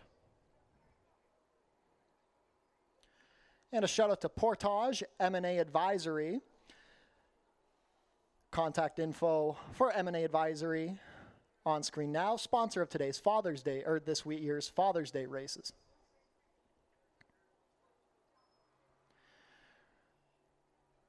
Race 4, coming up in 16 minutes. We have an overweight on the number 2, Arctic Velocity, 2 pounds over at 119.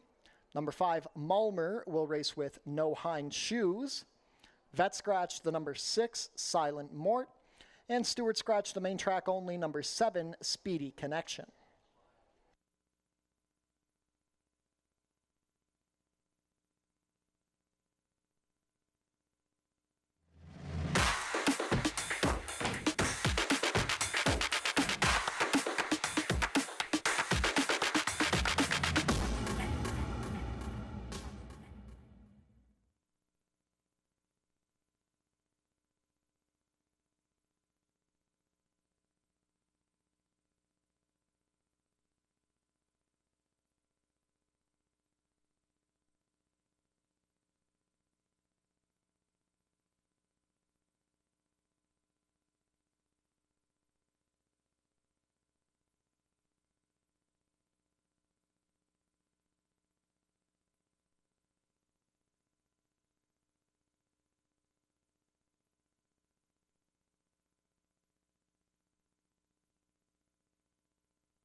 Race 4 kicks off the lead pick 5. We're on the grass as the rain has held off. It's a 5-furlong turf event made in special weight level. These are Colts and Geldings going postward. Now the 6 is out, and then obviously with us being on the turf, the main track only, runner, the 7 Speedy Connection is out as well. So it does leave us with a compact field of 5. And for me, I do think Roy Agostino probably finds himself in the winner's circle with either the number 3 Alzado or the 5 Mulmer. And I did prefer the 3 a little bit in the fact that you kind of look at some of these efforts. I'm not actually disappointed with them. I just think they've been trying to figure out what this horse's running style is, and it does seem to be like he does need to be quite forward. You can kind of see that in his start on the turf on the inner 2 starts back. That was on August 17th where he went to the front. He was 6th, but he was defeated by only 3 3/4 lengths, and I thought it was a decent effort. Obviously, a tough group, tougher than he'll face today. And I think this is the right spot for him, especially looking at the fact that he was claimed for $15,000. They moved him up, and that made it optional with him being an Ontario bred, and it just didn't work out. So he's going to cut back in distance, get back on the grass. I do think this is the right recipe for success coming down to Fort Erie. So use Alzado on top. His stablemate is the 5 Mulmer, who does have one turf effort here, and it was good. It was a nice second-place finish where this horse was second throughout and then made the lead, but the great PJ was able to get the job done. Maybe I'm being a little critical of that race, but the thing that sort of turned me off about the race was the opening quarter went in 22 3. Then they slowed it down to 47 2, and the final time was almost 59 4, just a tick below. So I just felt like that race was a little slow. I'm not really loving what I saw out of that race in terms of horses and their following start. So I gave him, the stablemate, the edge. He is going to race without blinkers. I do think that's going to be interesting because he has been forward. Maybe they'll try different tactics, and this will allow him to settle a little bit more. And he does have the outside draw, which could play into his hands and into his favor. So we'll see. It'll be interesting to see come post time how they're sorted out. Moments ago, the 4 in here, Rose for Carrick, was taking a lot of the play, and both the Julie Mathis horses came over. They're both feeling really good. I probably prefer the 4 Rose for Carrick a little bit more physically. Has settled down a bit since getting the tack on as well. And this one's a first-time gelding, first start for these connections. You can see he didn't do a whole lot of running up at Woodbine, but one was a sprint race, one was 2 turns on the Tapeta. So this is a surface switch. This is a cutback in distance, is yet to go this short. And maybe this is enough to get him on track, but it's a little bit of a tricky race here to kick off that late pick 5. I didn't see it as necessarily a single in terms of how you'd want to start it off, maybe go 2 or 3 deep and try to find a single later on in the sequence. But nice thing is that 20-cent minimum allows you to get some coverage here. So best of luck here in the upcoming 4th.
Field is making their way on track for today's fourth race. Race 4 is a maiden allowance race for 3-year-olds and up, traveling a distance of 5 furlongs over the turf course, competing for a purse of $22,050.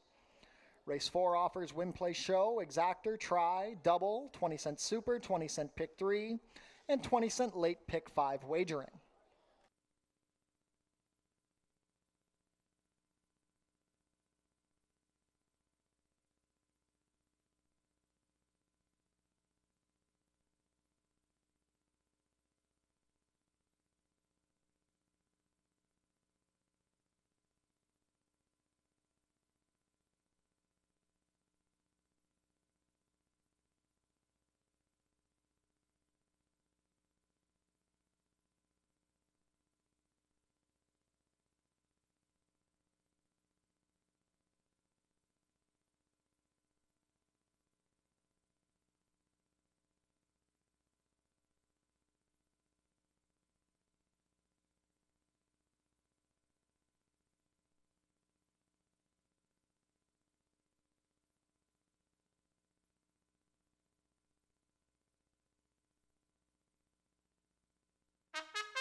Race 4 post parade, number 1 is Heavy Like a Chevy.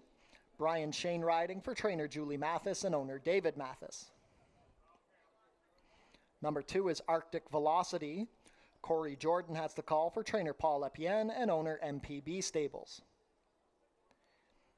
Even Steven Stables own the number 3 Alzado.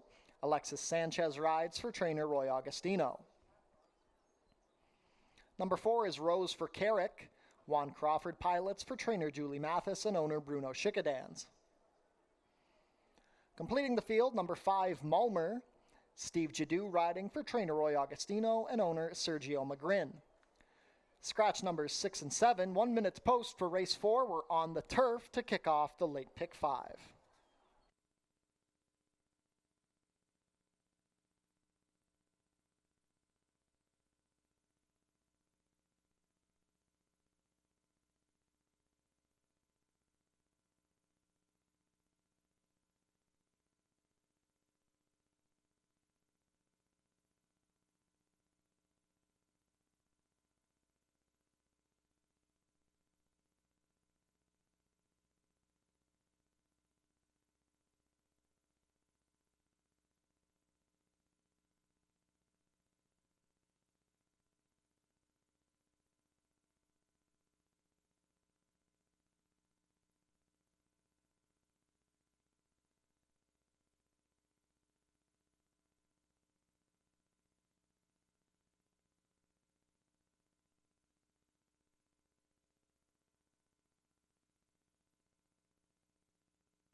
Field has made their way onto the turf course. Now the starting gate is about to take position. Your current favorite at 8-5 is the number 5, Mulmer.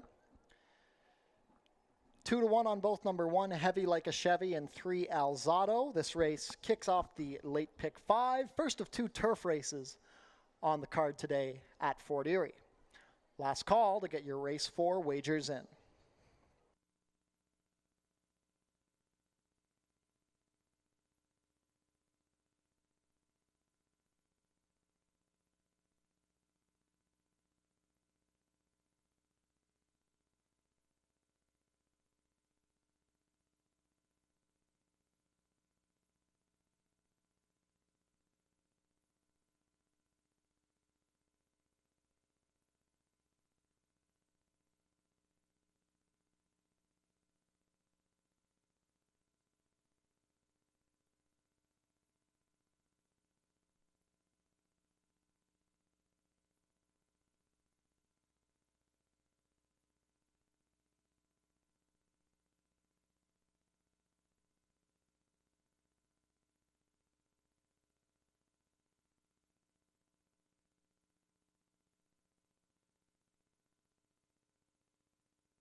Race 4 field is now behind the starting gate. It is now post time. Mulmer, still the favorite at 8-5. Stablemate Alzado, your 2-1 second choice, and 5-2 on Heavy Like a Chevy.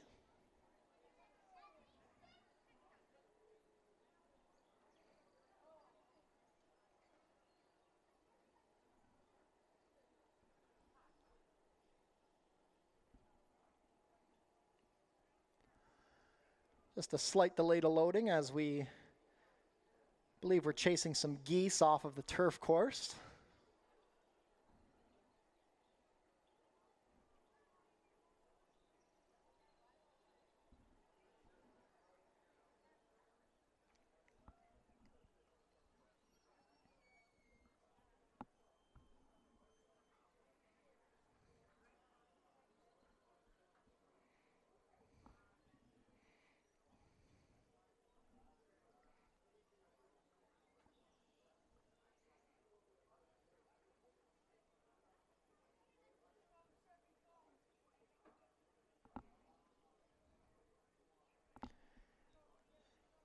And it looks like the course is clear.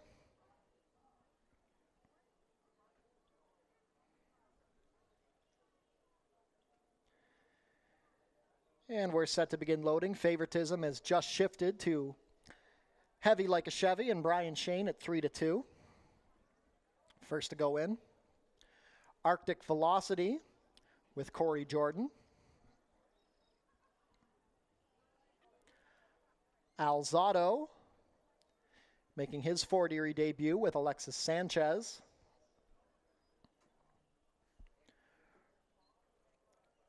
Rose for Carrick and Juan Crawford.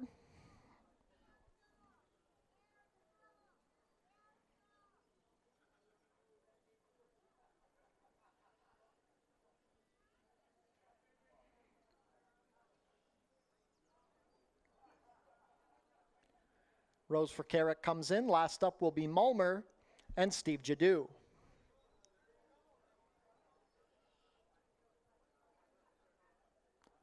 All set. And they're off. Rose for Carrick took a hop at the start. Alzado also out a bit slowly. Straight to the lead is Heavy Like a Chevy and Brian Shane. They've quickly opened up 2 lengths. Mulmer is racing second on the outside of Arctic Velocity. Then Alzado, who's third off the rail and widest, is Rose for Carrick. They race down the backside and into the bend. Now out from the trees. It's Heavy Like a Chevy up by 3 lengths. Arctic Velocity and Corey Jordan racing second on the inside of Mulmer and Steve Jadu. The quarter, 22-2, midway round the turn. Alzado, ridden along by Sanchez in fourth, and Rose for Carrick has found the rail at the back. Heavy Like a Chevy blowing the turn, but still has the lead at the head of the lane. Arctic Velocity with plenty of room up the inside. Mulmer in the cheek pieces is third, but not doing enough. Heavy Like a Chevy gets back on a straight course and is still up by 2. Arctic Velocity is second. Mulmer is third on the far outside, but Heavy Like a Chevy and Brian Shane going on to an easy front-end score geared down at the wire. Heavy Like a Chevy, then Arctic Velocity, Mulmer, Rose for Carrick, and Alzado. 5 furlongs and 58 and 3.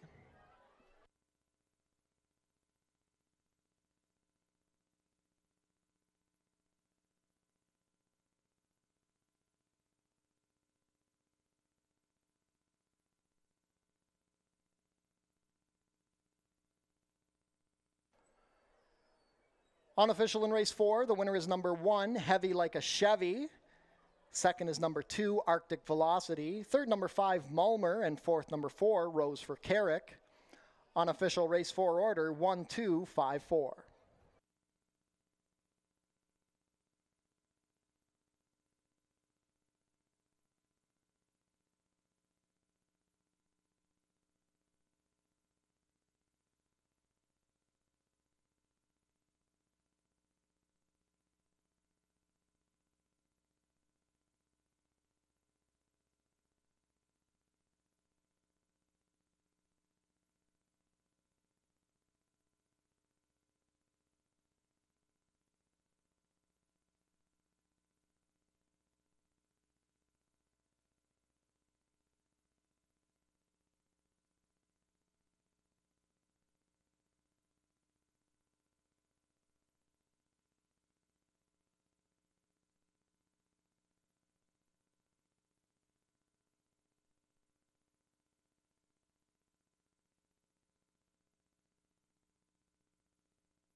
Now returning to the winner's circle, the unofficial winner of today's 4th race, number 1, Heavy Like a Chevy.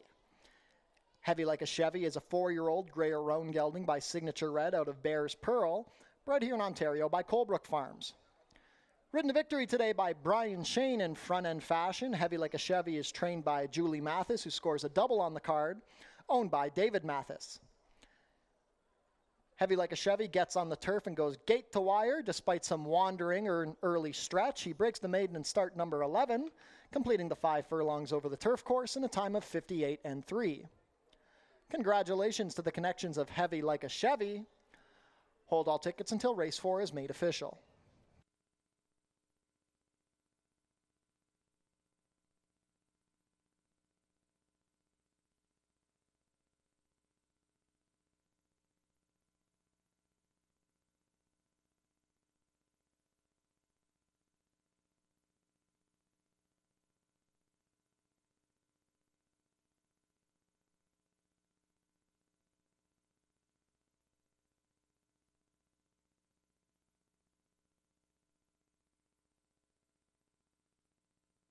Race 4 is now official.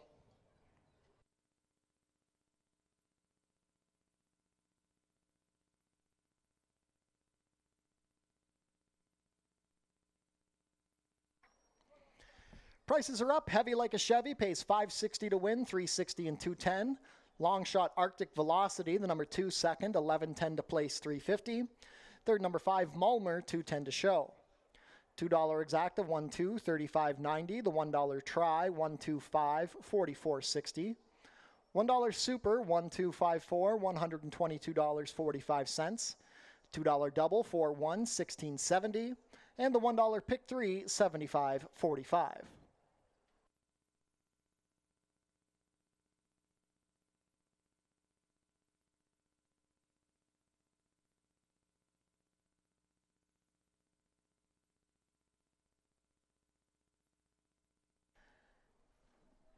And we'd like to say thank you to TELUS. TELUS Pure Fiber Internet is expanding in more areas of St. Catharines, and they're going to be sponsoring Fort Foodie Fest this year. And a shout out to FINA Insurance Solutions, one of our sponsors. FINA will see you through to the finish line. The Wiener Dogs come back to Fort Erie this year, Sunday, July 12th. As always, admission is free. Registration details are available on our website.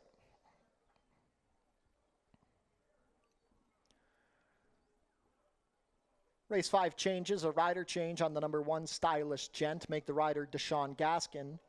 18 minutes to post.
Race 5 up next, a very competitive $10,000 claiming event for the Colton Geldings. They'll go 6.5 here on the main track. And mentioned it's competitive. It's interesting to look at this group because I do feel as though a fair bit of the horses in here, they might benefit at the 6.5 furlong distance. Even horses like Heat Merchant, who raced well last time out at 6 furlongs, I feel like he'll appreciate 6.5. And a couple of others are handy. They've won at 2 turns, they've won routing, and 6.5 obviously a sprint, but it's not that sharp, and it might help horses such as the 2 Blazing Bow, who is my top pick in here. I mentioned the case that he's been able to win around multiple turns. I mean, go back to his form in 2024 out at Assiniboia. He is a stakes winner. He's been able to win at a mile out there, which is a very different shape of a track and configuration than this track, and just has very good numbers out there. Pulled a 78 buyer when winning at the Manitoba Mile, came back on a slight stretch out, was rolling, just missed to finish second, and then go to his recent form. He's been sprinting in his last 3 up at Woodbine, most recently at 5.5, and he was quick. I have to think that he's poised to take a step forward, second off the freshening. The extra distance is not going to hinder him at all. So on paper, I do prefer Blazing Bow to his stablemate, the 1 Stylish Gent, but looking at them physically, I think Stylish Gent is the more eye-catching of the 2, and a horse that is proven here, a 2-time winner over the main track. He has a ton of speed, and he could be threatening here from the inside draw, especially if he makes the lead easy, because look at his wins. That's sort of what happened. I know he had to battle in his most recent win back here on August 26th, but he is a horse that if he gets loose on the lead, he's very dangerous. The draw only helps him, but my thought process about using a stablemate is the fact that I just think Stylish Gent might need a race off the layoff. And finally, the number 3, Always Away. He has 2 starts under his belt this year, both up at Woodbine. I think both of them are quite respectable. He's tried to close from the back of the pack. He's been last early on. He was able to finish 3rd in his return to the races and more recently 4th, but a proven horse here at Fort Erie. I've always really respected him because he shows up. He's had a couple of races where he's been more forward, and then sort of in his later races here last season, he was one that was rallying from off of it. So in the event of a speed duel, I do think he can pick up a piece in here, and maybe it could be a significant piece. He reunites with Juan Crawford, who has piloted him to some of his best performances. So he's certainly going to offer more value than the other 2. And if you don't like him today, maybe a horse to put an asterisk next to and to look forward to next time out. But it does look like Icon Racing has the top 2 in here. The question is Stylish Gent or Blazing Bow. I go to the 2, Blazing Bow. Good luck.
Field is making their way on track for today's fifth race. Race 5 is a claiming race for 3-year-olds and up, which have not won a race in 2026 or which have never won 4 races, going for a claiming price of $10,000 down to $9,000, traveling a distance of 6 1/2 furlongs, competing for a purse of $22,650.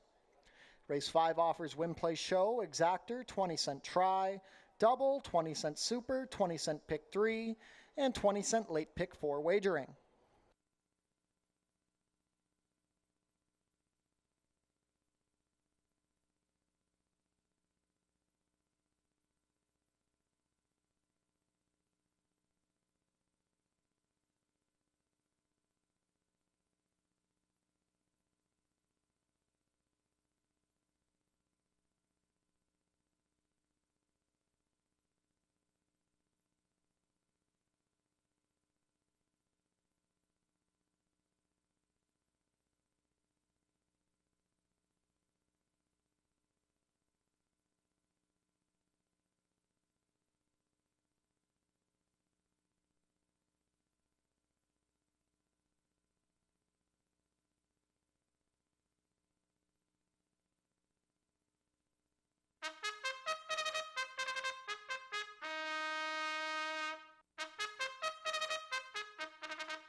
Race 5 post parade, number 1 is Stylish Gent. Deshaun Gaskin picks up the mount for trainer Tony Adamo and owner Icon Racing Stables. Also competing for Icon Racing Stables and Tony Adamo is the number 2 Blazing Bow. The rider is Praven Badri. Number 3 is Always Away. Juan Crawford in the saddle for trainer Sharon Chicotto and owners Mike Newell and Jim Vatier. Number 4 is Bingo's Grind. Kirk Johnson has the call for trainer Michael Cohen and owner Gerald Attard. Number 5 is Heat Merchant, racing for Christopher Colaleo. Brian Shane pilots for trainer Paulo Loescher. Completing the field, number 6, Computer Hacker. Luis Reyes riding for trainer Kieran Palmer and owner Radcliffe Racing Stable.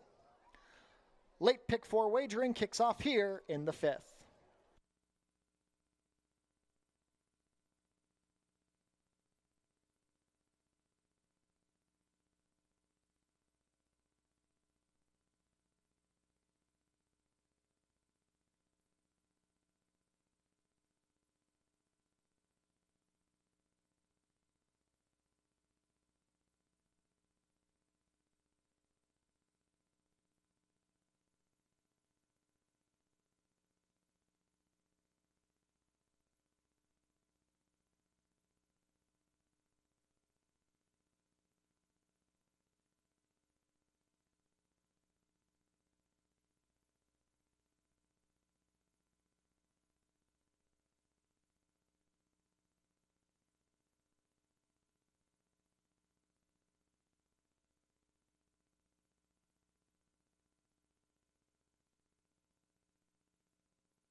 Race 5 field is in the chute, approaching the starting gate. Last call to get your wagers in.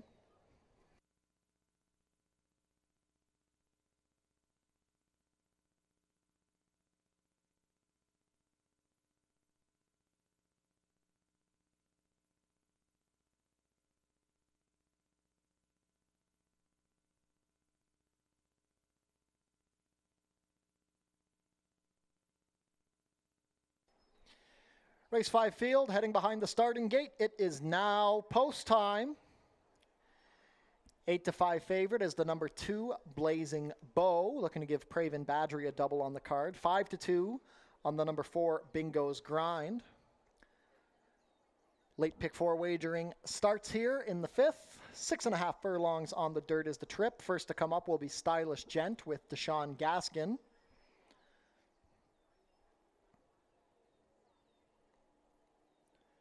Stablemate Blazing Bow and Praven Badgery to gate 2.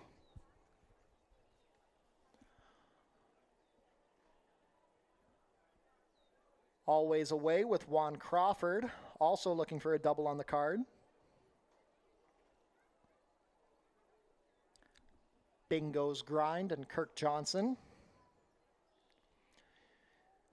Brian Shane won the last on the gray, Heavy Like a Chevy. He rides a Never Gray here, Heat Merchant. And the last in will be Computer Hacker with Luis Reyes.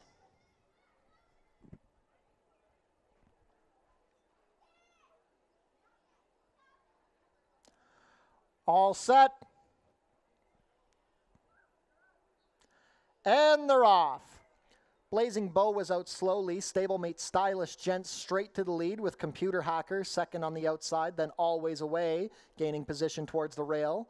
Blazing Bow, after the slow beginning, is mid-pack and fourth, a length better than Heat Merchant, and the early trailer is Bingo's Grind. They string out about 8 lengths front to back. It's Stylish Gent and Deshaun Gaskin leading 2.5 to Computer Hacker and Luis Reyes.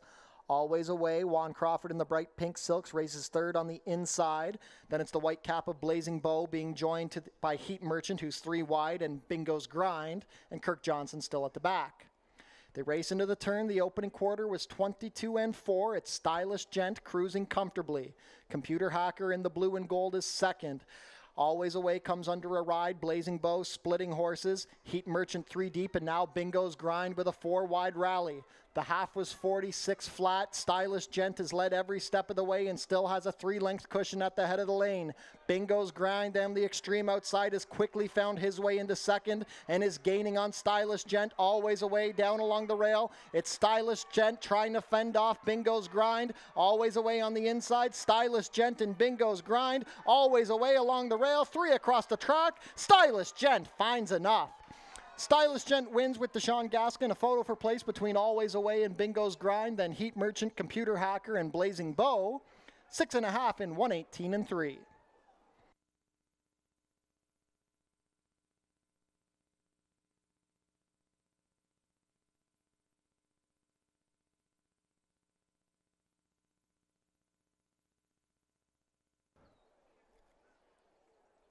Unofficial in race 5, the winner is number 1, Stylish Gent. It's a photo for place. Hold all tickets.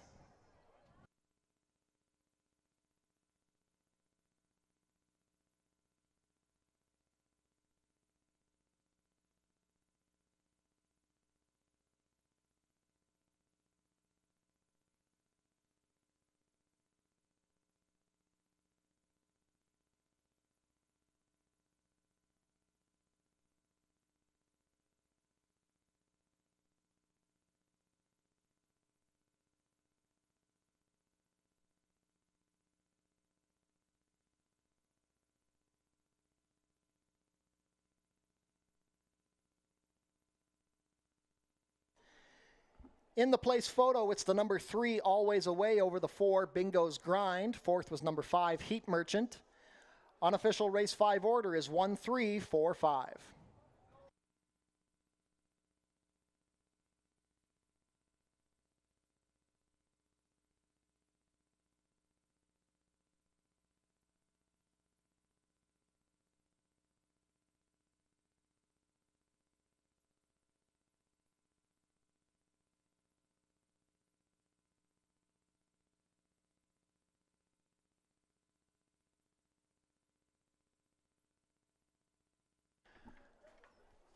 Now in the winner's circle, the unofficial race 5 winner, number 1, Stylish Gent.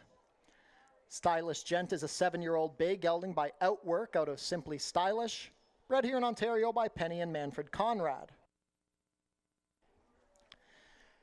Deshaun Gaskin picks up the mount for a gate-to-wire score. Stylish Gent is trained by Tony Adamo for Icon Racing Stables. That's lifetime win number 10 for Stylish Gent, his first start of the 2026 season, completing the 6.5 furlongs in a time of 1:18.3. Congratulations to the connections of Stylish Gent. Hold all tickets until race 5 is made official.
Race 5 is now official.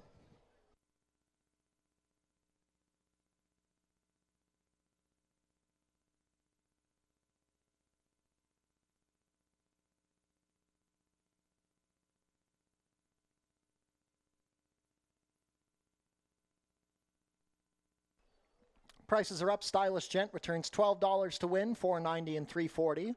Second, number 3, Always Away, $2.80 to place, $2.10. Third, number 4, Bingo's Grind, $3 to show. $2 Exacta, 1.3, $28.40. The $1 Try, 1.34, $40.55. $1 Super, 1.345, $126.15. The $2 Double, a pair of ones, $12.70. $1 Pick 3, $37.35. $1 Early Pick 4, $323.10. And the $1 Early Pick 5 returned $1,316.50.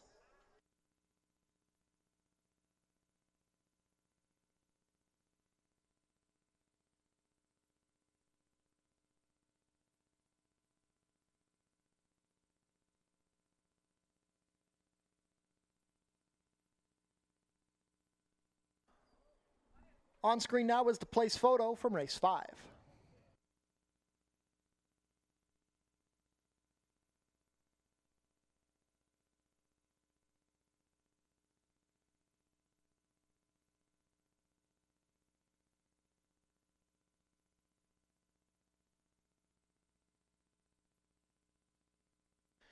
Be sure to join the Fort Erie Racetrack Loyalty Club. You earn rewards the more you attend the races. Visit customer service for details.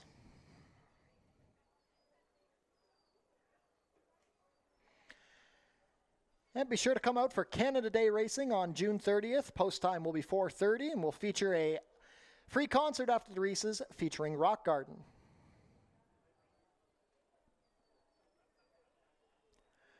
Race 6 is coming up in 17 minutes. We have a rider change on the number 1, Glint and Daddy's Eye. The rider will be Luis Reyes.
Race 6 up next. We're here on the main track at 6 furlongs. It's an allowance event, 4 non-winners of 3 lifetime, and an interesting field here of 6. And I did find this race to be a little tricky. I know the morning line might suggest that it does look like the 4 Sterling Castle's a standout at 8-5. I just didn't necessarily think that this horse would be that short. We'll see what ends up happening here, getting a little bit closer to post time. It is who I used as the top pick from the recency angle. This horse does have a race down at Mountaineer where he was able to pick up his 2nd career victory, and he did it in front end fashion, but he was really tested throughout in that race. He was gritty to the wire, was able to win by a neck. The runner-up came back to win next time out, which maybe flatters that performance a little bit. And he did get a 67 Beyer speed figure. So in terms of, kind of your first time on the dirt, I think he did a lot of things right.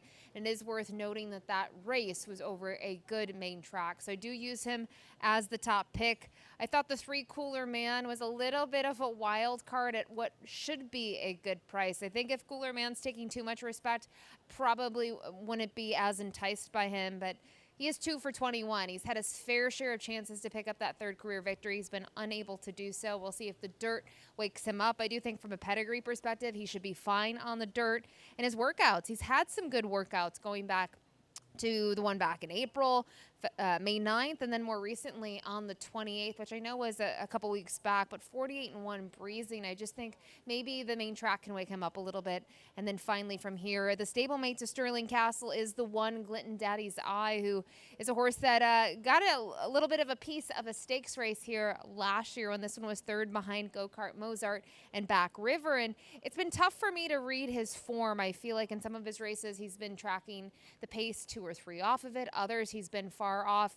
I do wonder what trip he'll get here from the inside draw, but we'll see if Icon Racing can double up as they just took the prior race with the inside spot with Stylish Gent. They have 2 chances here, and I will use one of their horses, the 4 Sterling Castle on top. Good luck.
Field is making their way on track for today's 6th race. Race 6 is an allowance race for 3-year-olds and up, which have never won 3 races, traveling a distance of 6 furlongs, competing for a purse of $25,050.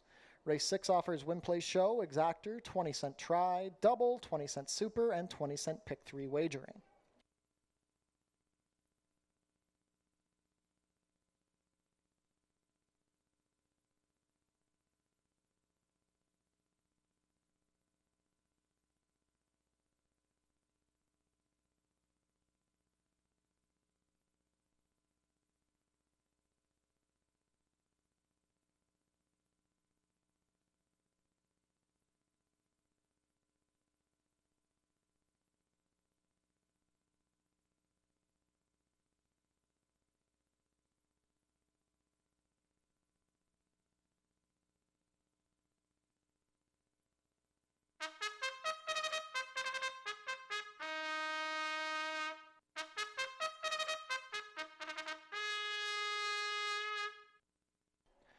Race 6 post parade, number 1 is Glint and Daddy's Eye. Luis Reyes picks up the mount for trainer Tony Adamo and owners Bermuda Blue Farm and Icon Racing Stables. Number 2 is My Math is Correct. Kirk Johnson pilots for trainer Julie Mathis and owner David Mathis. Number 3 is Cooler Man. Michael David in the saddle for trainer Roy Augustino and owner Mary Lynn Augustino. Number 4 is Sterling Castle, Deshaun Gaskin riding for trainer Tony Adamo and owners Bermuda Blue Farm and Icon Racing Stables. Hopefield Farm owned the number 5, Times a Breeze. Alexis Sanchez rides for trainer Roy Augustino. Completing the field, number 6, Short Story Long. Lindsay Hode owns and trains. The rider is Steve Jadu. 2 minutes to post for race 6. Final pick 3 of the day starts here.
Starting gate moving into position for today's 6th race. Not much time left to get your wagers in. Heavy favorite at 3 to 5 is the number 4, Sterling Castle. Stablemate Glint and Daddy's Eye, a 2 to 1 offering. This race kicks off the final pick 3 of the card, as we've got some rain falling here in Fort Erie.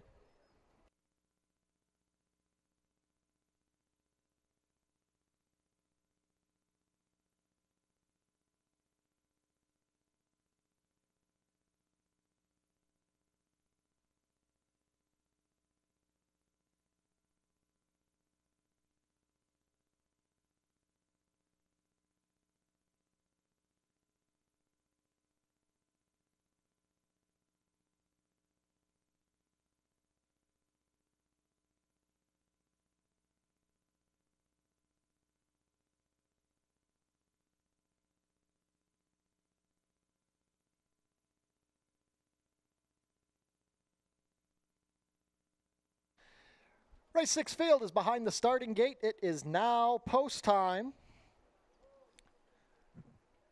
First to come up is Glinton Daddy's Eye with Luis Reyes picking up the mount. Gate 2 for the gray, my math is correct, and Kirk Johnson.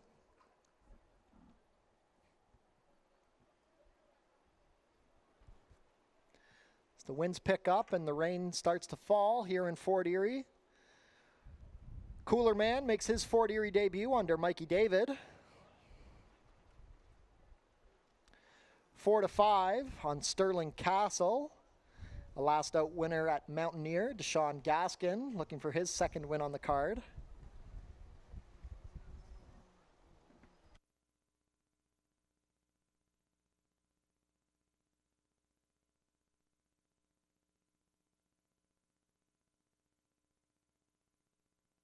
Times a Breeze and Alexis Sanchez to gate 5. The last in will be Short Story Long and Steve Jadu. All set.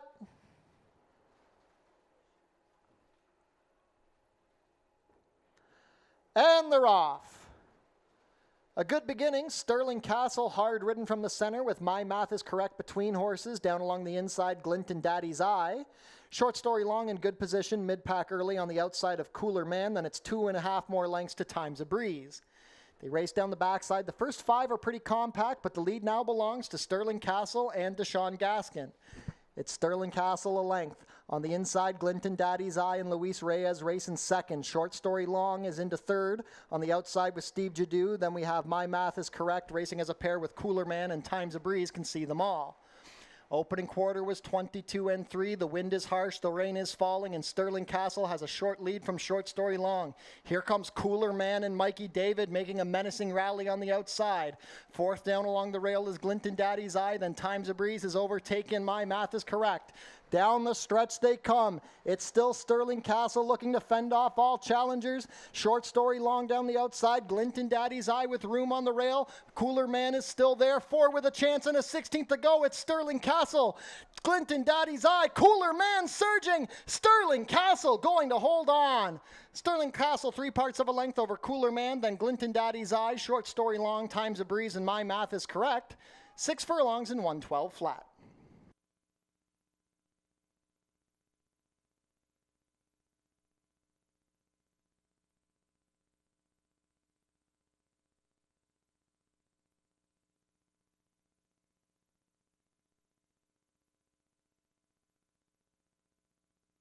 Unofficial in race 6, the winner is number 4, Sterling Castle.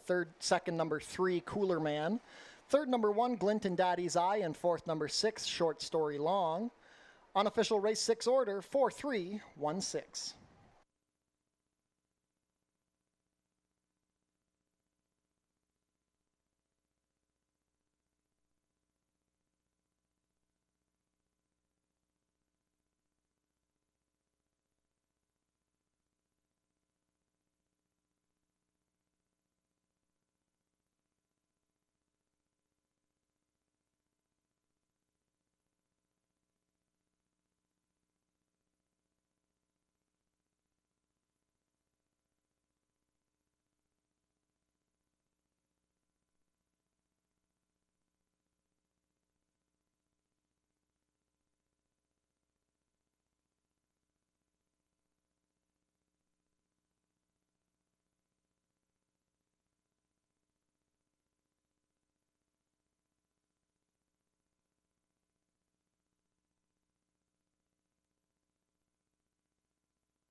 Now in the walking ring winner's circle, the unofficial winner of today's 6th race, number 4, Sterling Castle.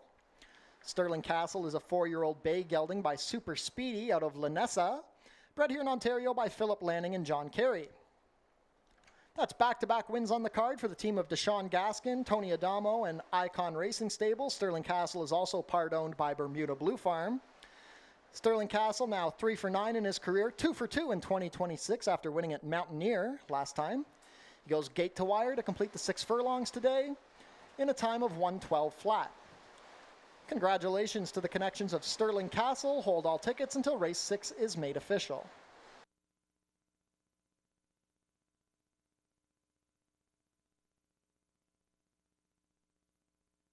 Race 6 is now official.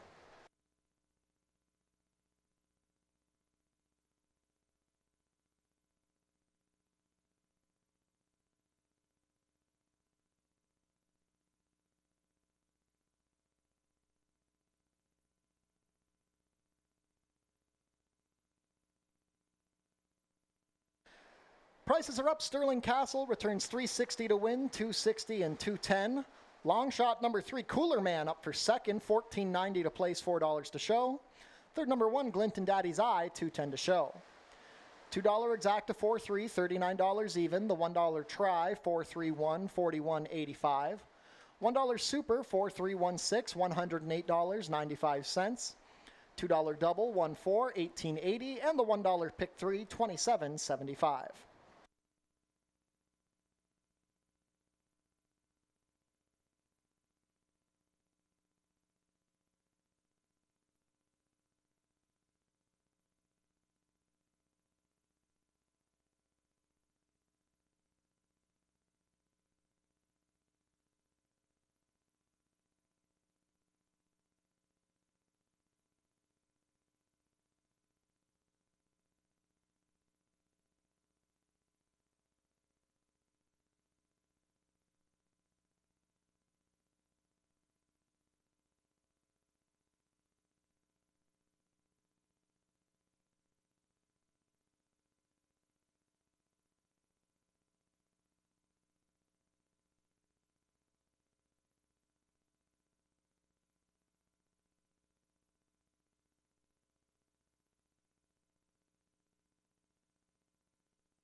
Ladies and gentlemen, due to the ongoing rain, race 7 has been taken off of the turf. Race 7 will now be contested at 5 furlongs over the main track.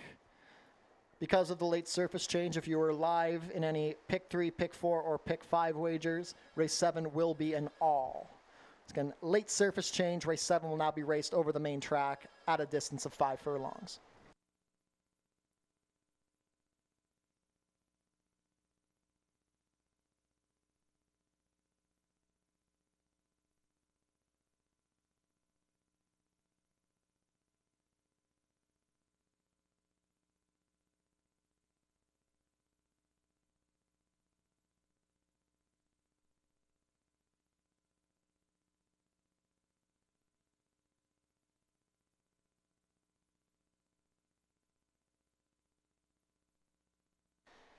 Be sure to come out on Sunday, August 30th for Fort Foodie Fest, sponsored by TELUS Pure Fiber, live racing and the Food Truck Festival, post time 12:15. And a reminder that the 91st running of the Prince of Wales Stakes takes place on Labor Day this year, Monday, September 7th. Race 7 coming up next in 15 minutes. A reminder that we are off the turf. Race 7 will now be run on the main track over a distance of 5 furlongs. Ownership change on the number 4, Wolf Beach. The ownership should read Lincoln Rodhay and Ashley Rodhay. Rider change on the number 5, Heard a Ghost, to make the rider Luis Reyes. And steward scratch the number 8, 4 Beach Friends. 15 minutes to post.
Ladies and gentlemen, we have a late scratch here in race 7 by order of the stewards. Take out the number 7, Very Debonair.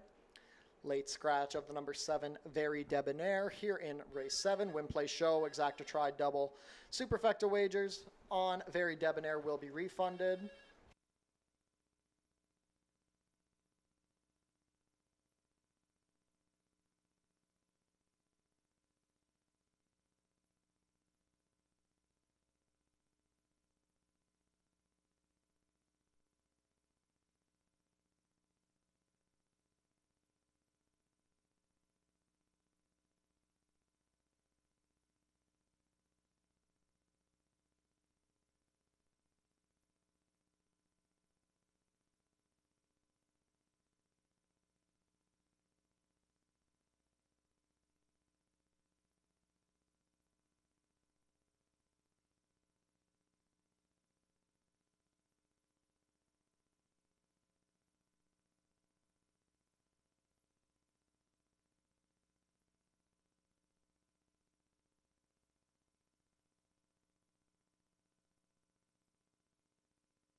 Ladies and gentlemen, we have the winners of today's non-winning ticket prize draw to announce. Could Denise West, Lambert Van Geest, and Lisa Kiraldi please head to customer service? Once again, that's Denise West, Lambert Van Geest, and Lisa Kiraldi. Congratulations, you have won today's non-winning ticket prize draw. Please head to customer service to collect your prize.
Field is making their way on track for today's 7th race. Race 7 is a claiming race for 3-year-olds and up, which have never won 2 races. Going for a claiming price of $8,000 down to $7,000. We're off the turf, so race 7 will now be contested at 5 furlongs over the main track. And we're going for a purse of $23,100. Race 7 offers win, play, show, exactor, 20-cent try, double, and 20-cent superfecta wagering.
Race 7 post parade, number 1 is Tiernan, Pierre Mailhot riding for owner-trainer Anthony Alderson.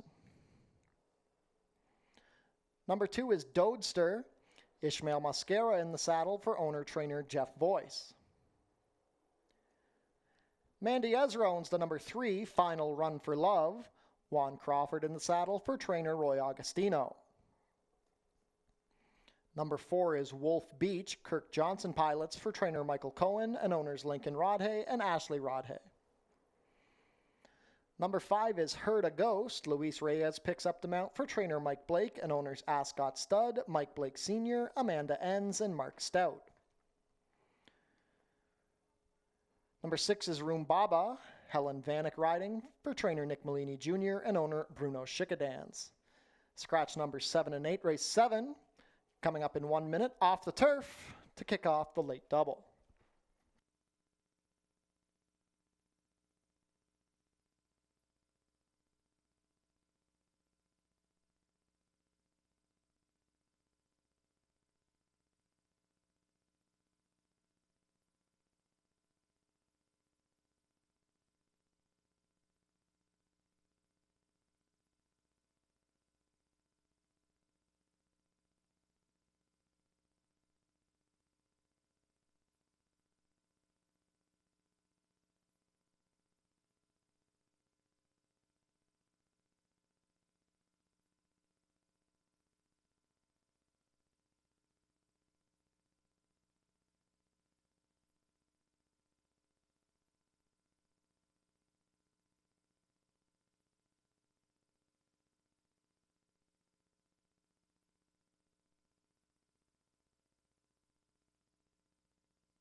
Starting gate moving into position. Last call to get your race 7 wagers in. Co-favorites at 5-2 are the number 2 Dodester and the 5 Herd a Ghost. Late double wager kicks off here. Off the turf for race 7.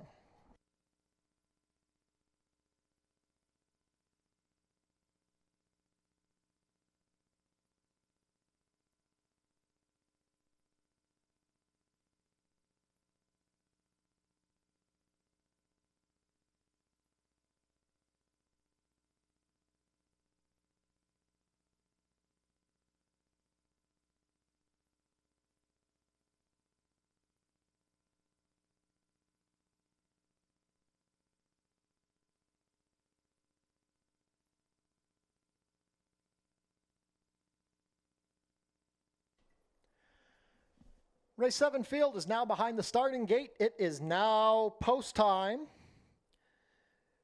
Favoritism on the number 5, Heard a Ghost at 2-1. 3-1 on Dodester, now 7-2 on Tiernan, who will be the first to come up under Pierre Mailhot. Tiernan making his Fort Erie debut here. Dodester with Ishmael Mascara to gate 2. Final Run for Love and Juan Crawford. Wolf Beach with Kirk Johnson to gate 4.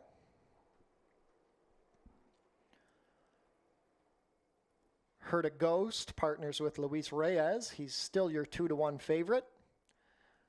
The last to load will be Roombaba and Helen Vanek.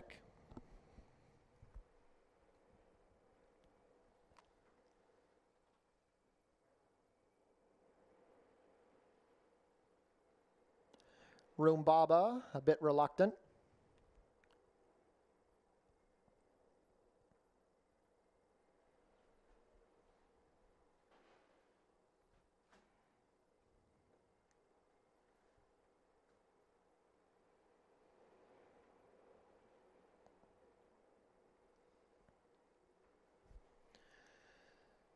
They've opened the front of the gates for Roombaba. The other 5 wait patiently. Favoritism is now shifted to Tiernan at 3-2. 2-1 on Dodester.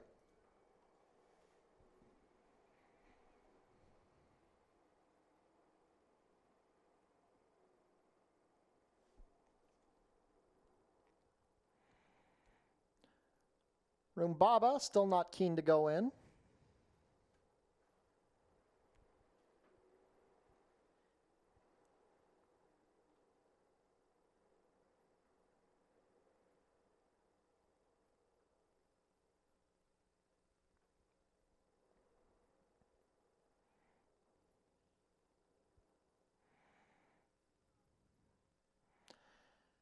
And now Roombaba goes up.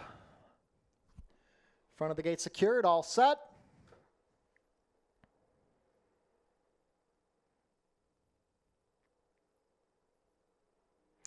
And they're off. They broke in a very good line of 6. Tiernan hustled out from the rail by Mailhot with Dodester second. Final Run for Love a bit closer than expected in third, racing on the inside of Wolf Beach. Then we have Roombaba racing on the inside of Heard a Ghost. Spread out about 6 lengths front to back as they race into the turn, 3.5 furlongs to travel, and Tiernan and Pierre Mailhot on a 2-length lead.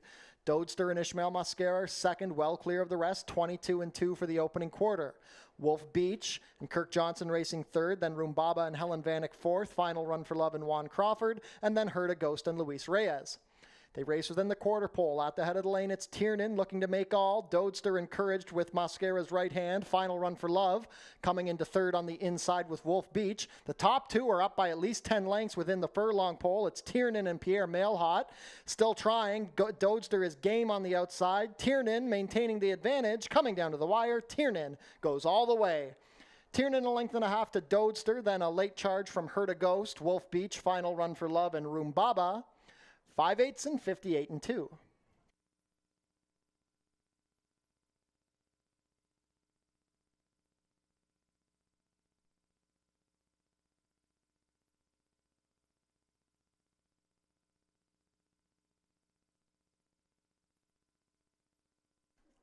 Unofficial in race 7, the winner is number 1, Tiernan. Second is the 2, Dodester. Third, number 5, Heard a Ghost. And fourth, number 4, Wolf Beach. Unofficial race 7 order, 1, 2, 5, 4.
Race 7 is now official.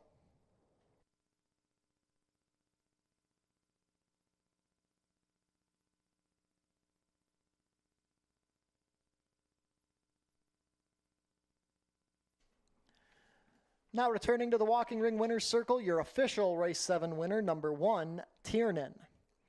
Tiernan is a 4-year-old chestnut gelding by Reload out of Snattard, bred in Ontario by Northern Dawn Stables and Krista Gale Cole.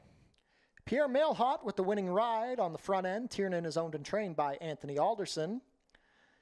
Second lifetime win in 13 starts for Tiernan, his first win and first start of the season here at Fort Erie, completing the 5 furlongs in a winning time of 58-2. Congratulations to the connections of Tiernan. Prices are up. Tiernan returns $460 to win, $270 and $220. Second, number 2, Dodester, was $340 to place, $230. And a late charge for third for the number 5, Heard a Ghost, $270 to show. $2 exacta, 1-2, $10.40. The $1 try, 125, $15.20. $1 super, 1254, $76.30. $2 double, 4-1, $10.60. The consolation double with the late scratch number 7 was $2.90. The $1 pick 3 returned $8.90 with an all in race 7. Just make sure you take a look at those pick 3 tickets, as you did receive an all due to the late surface change.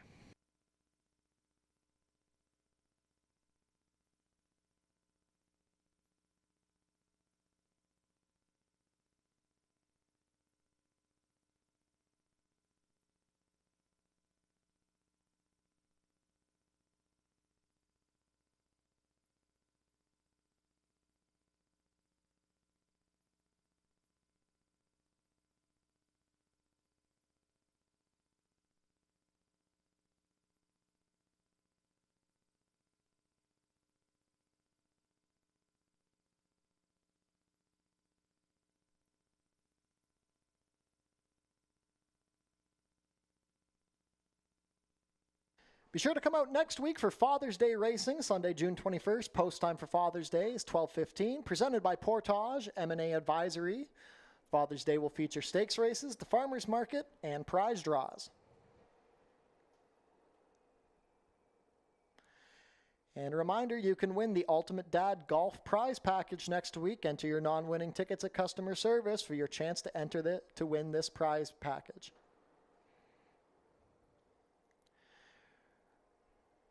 Race 8 is coming up in 17 minutes. We have a rider change on the number 2, Kitty Holiday. Make the rider Praven Badgery.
The rain continues to fall here as we gear up for our nightcap on the Sunday program.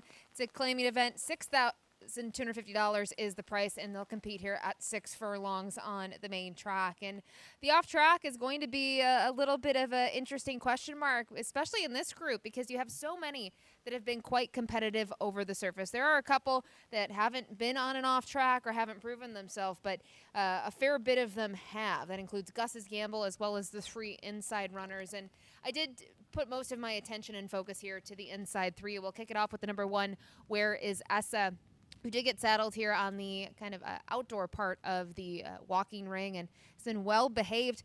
I really think this is going to be a better trip for this one. You get Juan Crawford aboard, who has piloted him to some of his best performances. And last time out, he had the outside draw, and they fanned 5 wide across the track. He really kind of get to the front, and he sort of kind of got stuck out there, and it just didn't work out for him that day. He's got that race. They put some fitness into him, and I do think he takes a step forward. They were able to utilize, the waiver last time out. He is in for $6,000 here today, but a ton of back class with this 7-year-old son of Signature Red, and he is proven over a wet track. His stablemate directly to his outside, the 2, Kitty Holiday, is another one that has a win over an off track. And kind of looking at that performance, is the most recent one over an off track. Didn't win, but this horse was rolling from far off of it. And sometimes he can be pretty far back. Other times, he's not the speediest, but he's able to maybe save some ground and only be a couple lengths off of it. So I do think the inside draw should help him there. Another one that has a race under his belt so far this season. I've always just been a big fan of his. He was in tough races last year. Starter optional claiming for most of the season when he went in for $10,000. A nice runner-up finish behind Sea to Air. He's got some back class to him as well and absolutely loves this track. So I'll use him underneath. And then finally, the 3, Paperback Hero. He's a 3-time winner over an off track. You look at his final 2 appearances last year in October. They were both over the slop. One was an allowance where he was 3rd behind Garofoli, who we saw dominate in the following start. Erie has had success at this meet. This horse was actually able to defeat a couple of these rivals back on October 7th. So we'll see what tactics are used. You get Helen Vanek today. This horse has been able to win on the front end, but also can close from off of it. And I just wonder how many of the riders in here in connections will decide to try to go, just knowing that there's a lot of moisture in this track. So a nice race here to cap off our Sunday program. Best of luck.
Field is making their way on track for today's 8th and final race. Race 8 is a claiming race for 3-year-olds and up, which have not won a race in 2026 or which have never won 4 races. Going for a claiming price of $62.50 down to $6,000, traveling a distance of 6 furlongs, competing for a purse of $21,150. Race 8 offers win, play, show, exactor, 20-cent try, 20-cent super, and 20-cent jackpot high 5 wagering.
Race 8 Post Parade, number 1 is Where Is Essa? Juan Crawford riding for trainer Sharon Chicato, who owns in partnership with Jim Vatier and Michael Thomas Green.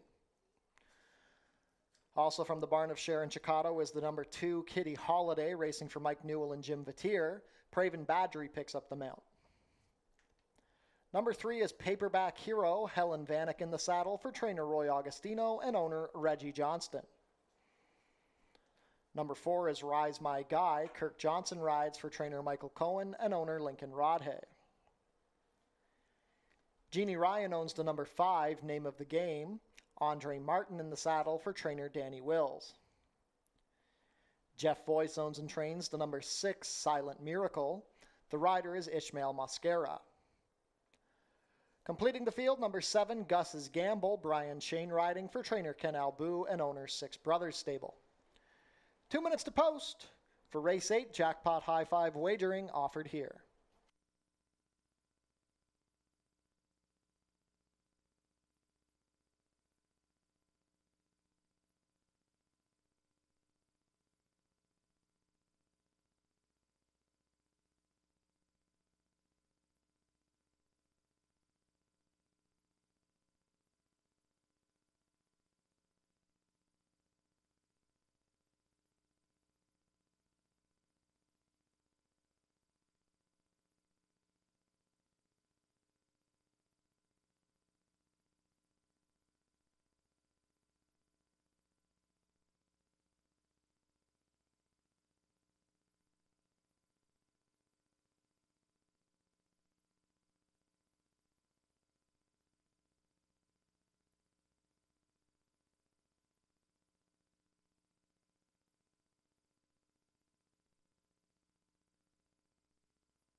Starting gate moving into position. Not much time left to get those jackpot high five wagers in.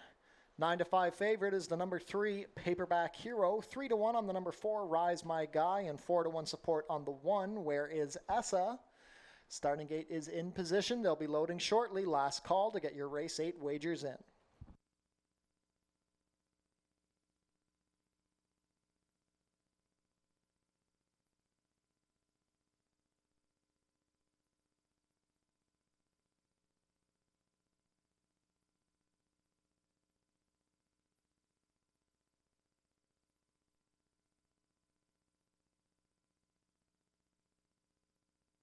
Race 8 field is behind the starting gate. It is now post time.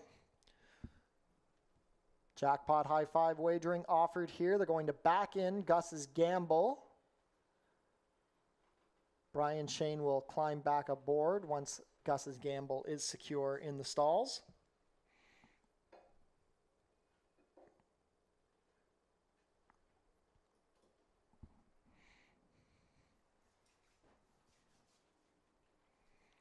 Where is Essa? Juan Crawford in the black cap to the inside gate.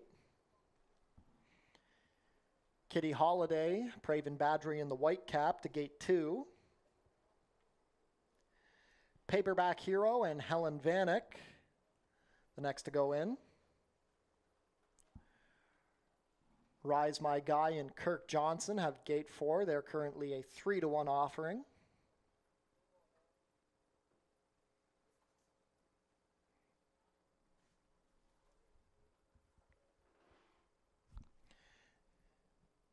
Name of the game, the Gray with Andre Martin to gate 5. The last up will be Silent Miracle and Ishmael Mascara.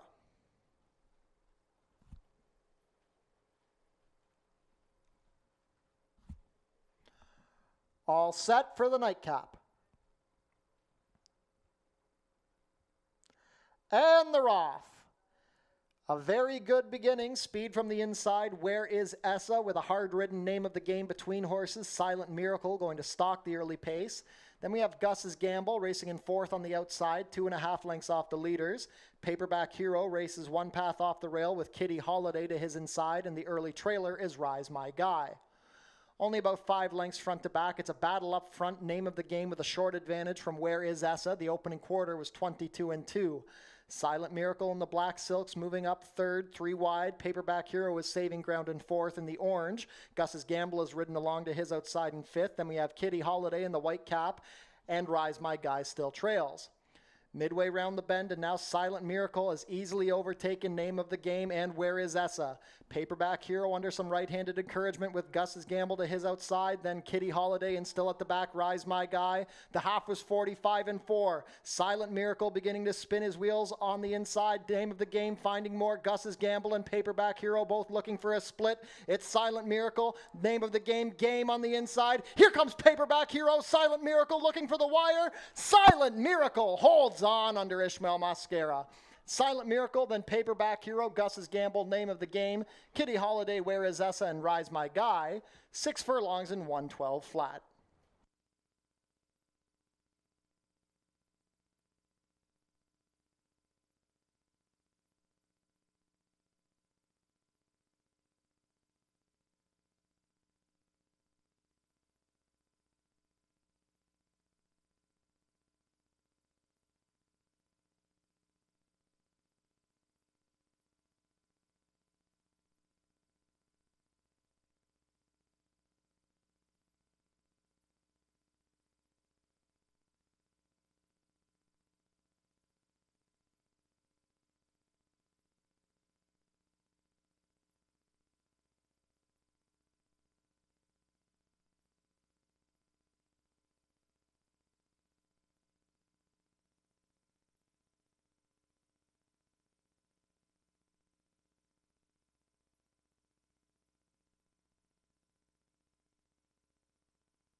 Unofficial in race 8, the winner is number 6, Silent Miracle. Second is the 3, Paperback Hero. Third, number 7, Gus's Gamble. Fourth, number 5, Name of the Game. Fifth for the Jackpot High 5 was number 1, Where is Essa. Unofficial race 8 order, 6-3, 7-5-1.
Now in the walking ring winner's circle, the unofficial winner of today's 8th race, number 6, Silent Miracle.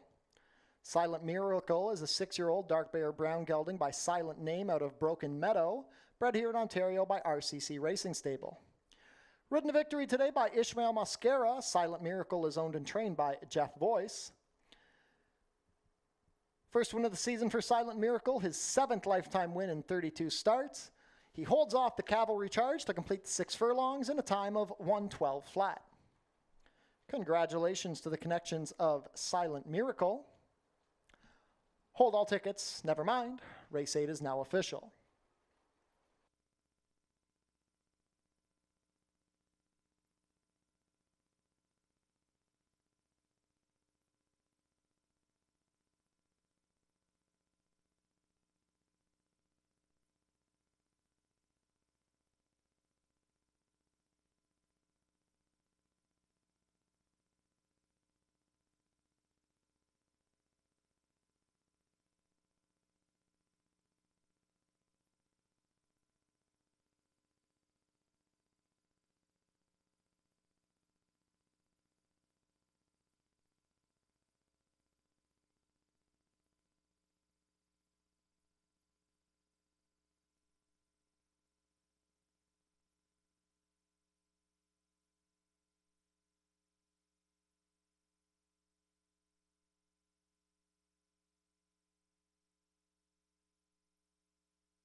Prices are up. Silent Miracle at 13-1, a minor upset there. 29.10 to win, 15.20 and 8.50. Second, number 3, Paperback Hero, 4.40 to place, 3.50. Third, number 7, Gus's Gamble, 9.20 to show. $2 exacta, 6-3, $149.80. The $1 try, 637, $532.50. $1 super, 6375, $4,212.90. Correction, 5th was the number 2, Kitty Holiday. Looks like we'll have more information regarding the jackpot high five payout available later. $2 double, 1-6, $40 even. The $1 pick 3, $29.40. $1 late pick 4, $153.70. And the $1 late pick 5, $408.35. And a reminder that if you were live in those pick 4, pick 5, pick 3s, the second last leg was an all due to the late surface change.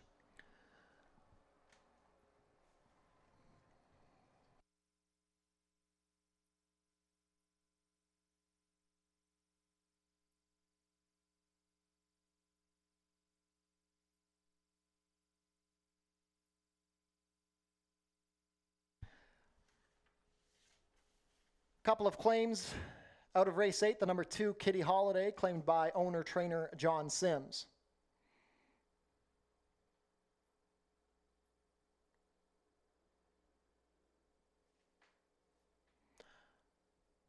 Also claimed was the number 4, Rides My Guy, moves to the barn of trainer Sharon Chicato for owners Sharon Chicato, Michael Green, and Jim Vatier.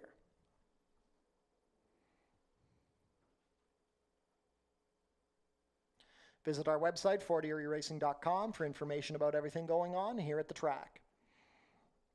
Tune into the pre-race show for info about the track conditions, scratches and changes, handicapping, and info about upcoming races and events. We're back next week at Fort Erie. Post time is 12:15. And a reminder that next week is the ever-popular Father's Day card. Post time again is 12:15. Father's Day presented by Portage M&A Advisory. The day features stakes races, the farmers market, and prize draws. Our next free concert is coming up on Tuesday, June 30th, featuring Rock Garden. Fort Erie is proud to partner with Oneida New Holland of Niagara. We'd like to thank them for providing us with a tractor for our racetrack maintenance. And we'd like to say thank you to our partners at True Green Professional Lawn Care who have been helping us keep the grass looking green and lush. Tune into the Fort Erie Race Replay Show on Your TV Niagara, Channel 70 HD or Channel 100 on Epico. Thursdays at 10:30, Saturdays at 4, and Sundays at noon.